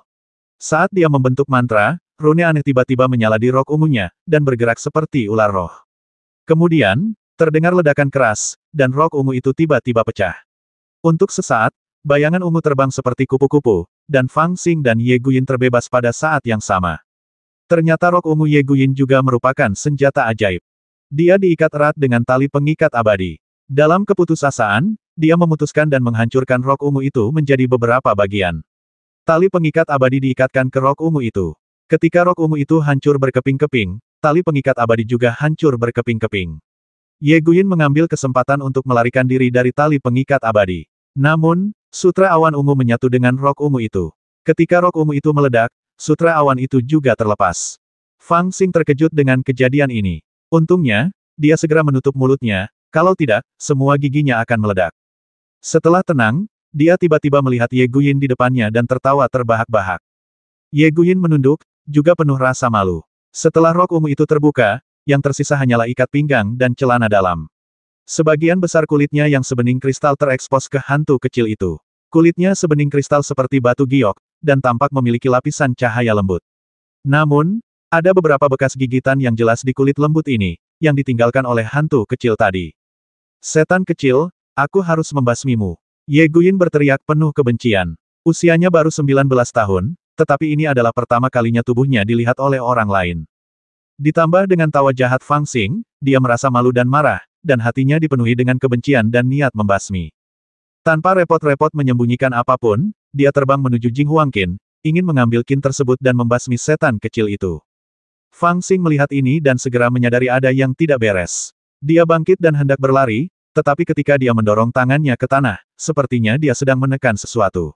Dia melihat ke bawah dan melihat tas penyimpanan berwarna putih. Dia segera menyadari bahwa ini adalah tas penyimpanan milik Ye Guyin, yang awalnya diikatkan di pinggangnya, tetapi saat rok ungunya meledak, tas penyimpanan itu juga ikut terhempas dan mendarat di sampingnya secara tak terduga. Haha, kalau kamu mau terbuka, tetaplah terbuka. Fang Xing tertawa keras, mengambil tas penyimpanan dan bergegas pergi. Dasar bocah nakal, kau mau kabur kemana? Ye Guyin menyambar Jing Huangqin, berbalik dan melihat Fang Xing berlari menjauh, dan dengan cepat merentangkan kakinya yang panjang untuk mengejarnya. Namun, di belakang Fang Xing, sebuah bayangan keemasan melintas, dan dua sayap emas tiba-tiba terbentang dan terbang ke langit dengan kecepatan kilat. Haha, apakah kamu bodoh? Aku bisa terbang. Segera, Fang Xing menghilang dalam kegelapan, dan suara Zhang Kuang datang dari jauh. Orang menyebalkan, kembalilah ke sini. Ketika Ye Guyin jatuh, dia juga kehilangan shuttlecock perak, dan dia tidak punya waktu untuk mencarinya sekarang. Namun, dia tidak bisa mengejar Fang Xing dengan keterampilan fisiknya sendiri. Semakin jauh dia mengejar, semakin jauh dia pergi. Segera, Fang Xing telah melarikan diri begitu jauh sehingga bahkan bayangannya tidak terlihat. Dia adalah satu-satunya yang tersisa dalam kegelapan. Tanpa daya, Ye Guyin harus kembali untuk sementara waktu dan bersiap untuk mengeluarkan satu set pakaian dari tas penyimpanan untuk diganti. Namun, setelah kembali ke tempat sebelumnya, Ye Guyin mencari di antara pakaian-pakaian yang Pang Camping tetapi tidak dapat menemukan tas penyimpanannya. Angin dingin bertiup, dan Ye Guyin yang hampir terbuka, tertegun dan merasa kedinginan di sekujur tubuh. Dengan kultivasinya, udara dingin semacam ini tidak akan menyakitinya, tetapi melihat wanita muda yang begitu terbuka membuatnya merasa kedinginan. Yang membuatnya semakin patah hati adalah dia benar-benar kehilangan benda itu di dalam tas penyimpanannya. Hei Jalang, di tempat yang penuh batasan ini, aku akan bermain denganmu perlahan-lahan. Dia tidak tahu seberapa jauh dia telah berlari. Singkatnya, dia tidak bisa lagi mendengar teriakan marah Ye Guyin. Kemudian Fang Xing menemukan tempat untuk duduk dan terengah-engah. Saat berada di puncak Yinyu Abyss, dia tidak punya pilihan lain. Dia juga teringat perkataan Jin Wu tentang Yinyu Abyss yang penuh dengan batasan dan memang tempat itu berbahaya. Jadi dia mengambil risiko dan dengan putus asa menarik Ye Guyin turun dan pergi ke tempat berbahaya itu bersama-sama. Meski langkah ini berisiko, ada alasannya tersendiri. Pertama, jika Ye Guyin bergegas keluar dari formasi pada saat itu, baik dia maupun Jin Wu tidak akan bisa melarikan diri. Bagaimanapun, Jing Huangqin milik wanita ini terlalu kuat. Selain itu, wanita gila ini bertekad untuk membasminya, jadi dia tidak punya kesempatan untuk menyerah. Namun, setelah dia jatuh ke dalam Yinyu Abyss dengan wanita ini di pelukannya, dia bisa menggunakan batasan di bawah ini untuk menghadapinya. Lagi pula, dia memiliki cermin dewa dan ibel yin yang bisa melihat menembus batasan dan menghindari bahaya serta mencari keberuntungan, tetapi wanita itu mungkin tidak memiliki kemampuan ini. Terlebih lagi, Fang Xing punya rencana lain saat itu. Yinyu Abyss sangat dibatasi. Setelah melompat turun, dia dan Ye Guyin mungkin akan terluka oleh pembatasan di pintu masuk gua. Oleh karena itu, dia memasukkan biji teratai darah ke dalam mulutnya terlebih dahulu. Jika dia benar-benar menghadapi bahaya, dia akan menelan biji teratai darah dan menggunakannya untuk menyembuhkan lukanya. Bahkan jika dia terluka parah, dia masih bisa bertahan hidup, sementara wanita itu akan berakhir dengan kematian yang tragis. Tentu saja, dia tidak menyangka bahwa wanita ini tampak beruntung. Baik dia maupun wanita itu tidak terluka. Dia menyelamatkan benih teratai darah, tetapi wanita ini benar-benar menyelamatkan hidupnya dan mendapatkan lebih banyak uang daripada dia. Oh benar, biji teratai darah. Fang Xing tengah memikirkannya ketika dia tiba-tiba teringat sesuatu. Biji teratai darah tadinya ada di dalam mulutnya, namun saat ia dan wanita itu saling menggigit, tanpa sengaja ia menelan biji teratai itu ke dalam perutnya. Oh, itu harta karun. Sayang sekali kalau dimakan. Fang Xing mengusap perutnya dengan gelisah, berharap ia dapat menggalinya dan mengeluarkan biji teratai darah. Namun, pada saat itu, sudah ada sedikit rasa panas mendidih di perutku, seolah-olah ada gunung berapi. Otang pembawa sial sutra transformasi spiritual tertinggi itu. Aku berharap bisa memuntahkannya. Fang Xing ingin menangis tetapi tidak ada air mata. Dia mengumpat dengan marah, lalu segera bangkit dan mencari tempat yang aman untuk memurnikannya. Panas yang keluar darinya berarti biji teratai darah sudah mulai dimurnikan di perut bagian bawahnya. Dia harus segera mencari tempat untuk mengubah saripati biji teratai darah menjadi kultivasinya sendiri. Jika tidak, kekuatan obat yang besar ini akan terbuang sia-sia. Awalnya, biji teratai darah hanyalah obat suci untuk penyembuhan, dan hanya sedikit orang yang dapat menggunakannya untuk kultivasi. Namun, Fang Xing telah menguasai sutra Tai Sang Hualing, dan mampu memurnikan kekuatan esensi darah yang sangat besar yang terkandung dalam biji teratai darah menjadi esensinya sendiri. Dia kemudian dapat menggunakan metode memurnikan esensi menjadi ki untuk mengubah esensi ini menjadi kultivasinya sendiri. Namun, dia tidak dapat menunda, jika tidak, esensinya akan hilang dengan sia-sia. Dia melompat dengan cepat dan melihat bahwa jalan batu itu dilintasi oleh banyak ruang batu. Fang Xing menemukan tempat yang tampak sangat rahasia dan memasang beberapa batasan di pintu masuk ruang batu. Kemudian dia duduk bersila, menahan napas, dan mempraktikkan metode memurnikan esensi menjadi ki, memurnikan esensi yang sudah meledak di tubuhnya menjadi untaian energi spiritual, yang diserapnya ke dalam meridiannya. Namun, begitu dia mulai berlatih, Fang Xing terkejut menemukan bahwa kekuatan saripati darah yang terkandung dalam biji teratai darah bahkan lebih kuat dari yang dia bayangkan.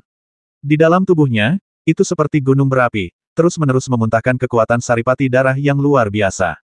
Kekuatan obat yang luar biasa ini bahkan berkali-kali lebih kuat daripada saat dia pertama kali memurnikan rumput anggrek kabut ungu. Kekuatan obatnya luar biasa hebat. Terus terang saja, ini wajar saja. Seberapa berharganya biji teratai darah? Legenda mengatakan bahwa ini adalah obat suci yang dapat menghidupkan kembali orang dan menyembuhkan luka. Justru karena kekuatan saripati darah yang begitu besar, maka ia memiliki efek ajaib seperti itu. Dapat dikatakan bahwa kekuatan obat luar biasa yang terkandung dalam biji teratai darah tersebut setara dengan saripati darah dan daging dari ramuan emas. Orang biasa tidak dapat menggunakan biji teratai darah untuk kultivasi sama sekali. Hanya orang aneh seperti Fang Xing yang telah mengolah sutra Tai Sang Hualing yang dapat mengubah kekuatan saripati darah yang sangat besar yang terkandung di dalamnya menjadi aliran saripati, dan kemudian memurnikan energi spiritual milik kultivasi mereka sendiri dari aliran saripati. Meski begitu, sejumlah besar darah dan esensi hilang dalam prosesnya. Pada saat ini, Fang Xing bahkan terbungkus dalam bola kabut merah besar, dan wujud manusianya tidak terlihat. Itu aneh dan mengerikan. Esensi darah semacam ini mungkin tampak menakutkan bagi orang awam, tetapi bagi beberapa makhluk, ia merupakan tonik pengorbanan darah yang sangat baik.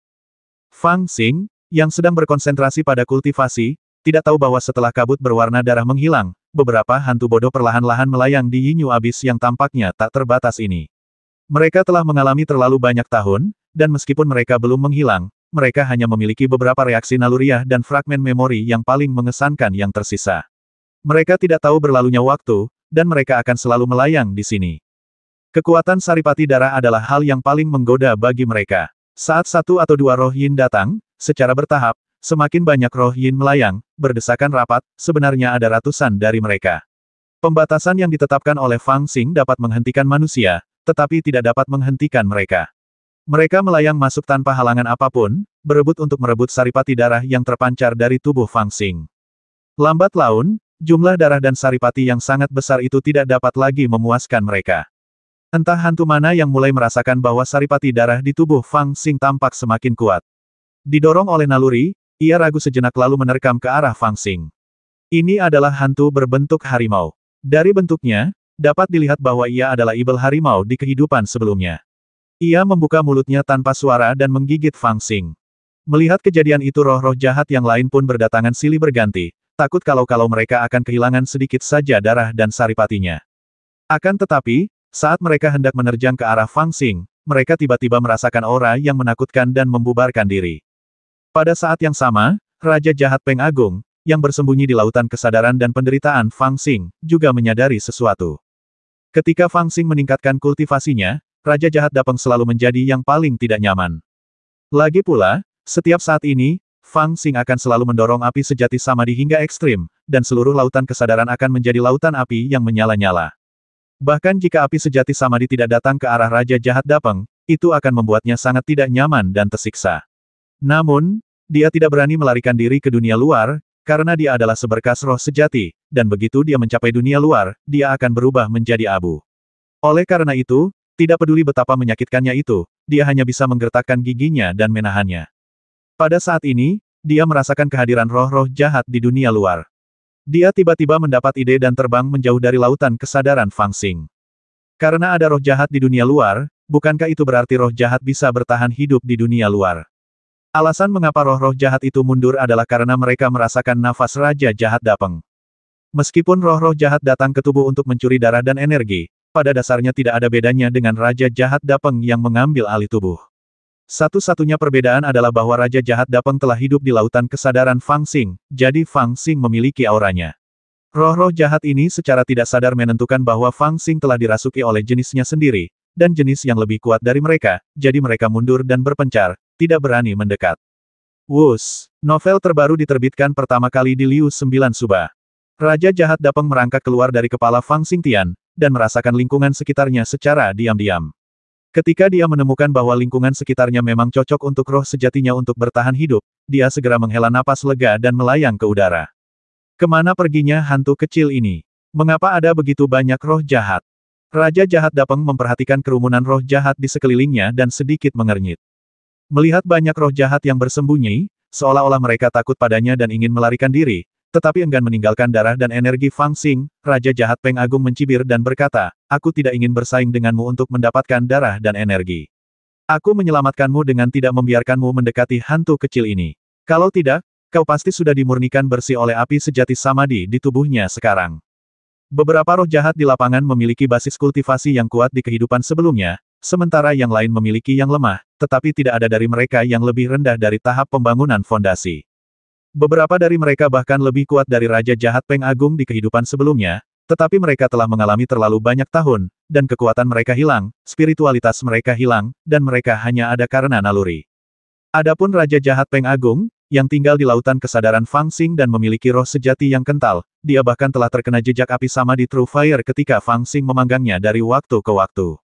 Oleh karena itu, dia jauh lebih kuat dari roh-roh jahat ini. Yah, jarang sekali aku keluar, aku harus segera lari. Raja Jahat Dapeng merenung, tetapi ragu-ragu lagi tetapi aku tidak tahu di mana tempat terkutuk ini. Meskipun aku bisa tinggal di sini, jika aku tidak bisa keluar dan tidak dapat menemukan orang yang mengambil alih tubuhku, aku akan tetap terperangkap di sini. Seiring berjalannya waktu, aku akan menjadi hantu seperti roh-roh jahat ini, berkeliaran, dan tidak pernah bisa berbalik. Baiklah, dengan pemikiran seperti ini, aku mungkin sebaiknya kembali dan tinggal. Tetapi tinggal diam bukanlah pilihan. Anak ini memiliki temperamen yang buruk. Saya telah banyak membantunya, tetapi dia masih memukul dan memarahi saya. Dia tidak tahu bagaimana menghormati gurunya. Saya tidak tahu apakah dia ingin menjebak saya selamanya. Selain itu, meskipun api sejati Samadhi dalam tubuh anak itu menakutkan, itu dapat membantu saya memadatkan jiwa sejati saya tanpa membasmi saya. Itu memiliki banyak manfaat. Tapi itu terlalu pasif. Butuh waktu lama untuk menemukan jawabannya. Raja Jahat Dapeng kebingungan sejenak. Meskipun saat ini dia bebas, dia tidak berani menyimpan dendam terhadap Fang Xing. Intinya adalah dia tidak berani memprovokasi Fang Xing pada saat-saat biasa, dan dia bahkan lebih takut memprovokasi Fang Xing ketika dia sedang meningkatkan kultivasinya. Karena saat ini, api sejati Samadhi di tubuh Fang Xing juga sedang menyala, membuatnya seperti tungku besar. Memprovokasinya berarti menarik api ke dirinya sendiri, dan hanya orang bodoh yang akan melakukan itu. Namun, itu adalah kesempatan langka untuk bebas, dan Raja Jahat Dapeng tidak ingin melepaskan kesempatan ini, jadi dia langsung ragu-ragu. Tanpa sengaja, dia melihat ratusan roh jahat di sekelilingnya, dan Raja Jahat Dapeng tiba-tiba mendapat sebuah ide. Kau tidak perlu takut padaku. Aku adalah Raja Jahat Peng Agung dari Yunling di Beijudang. Aku memiliki asal-usul yang sama denganmu. Roh sejati Raja Jahat Dapeng gemetar, dan dia menggunakan teknik rahasia untuk menyampaikan maksudnya dengan cara yang bisa dipahami oleh roh-roh jahat. Aku tahu kau ingin melahap darah ini, tetapi anak ini adalah muridku, dan darahnya adalah darahku. Jika kau ingin menikmatinya, aku tidak akan menghentikanmu, tetapi kau harus menukarnya dengan hal terpenting dalam tubuhmu sendiri. Saat ia berbicara, Raja Jahat Dapeng melepaskan auranya, menyebabkan hembusan angin dingin memenuhi ruangan. Maksudnya jelas perdagangan yang adil. 200.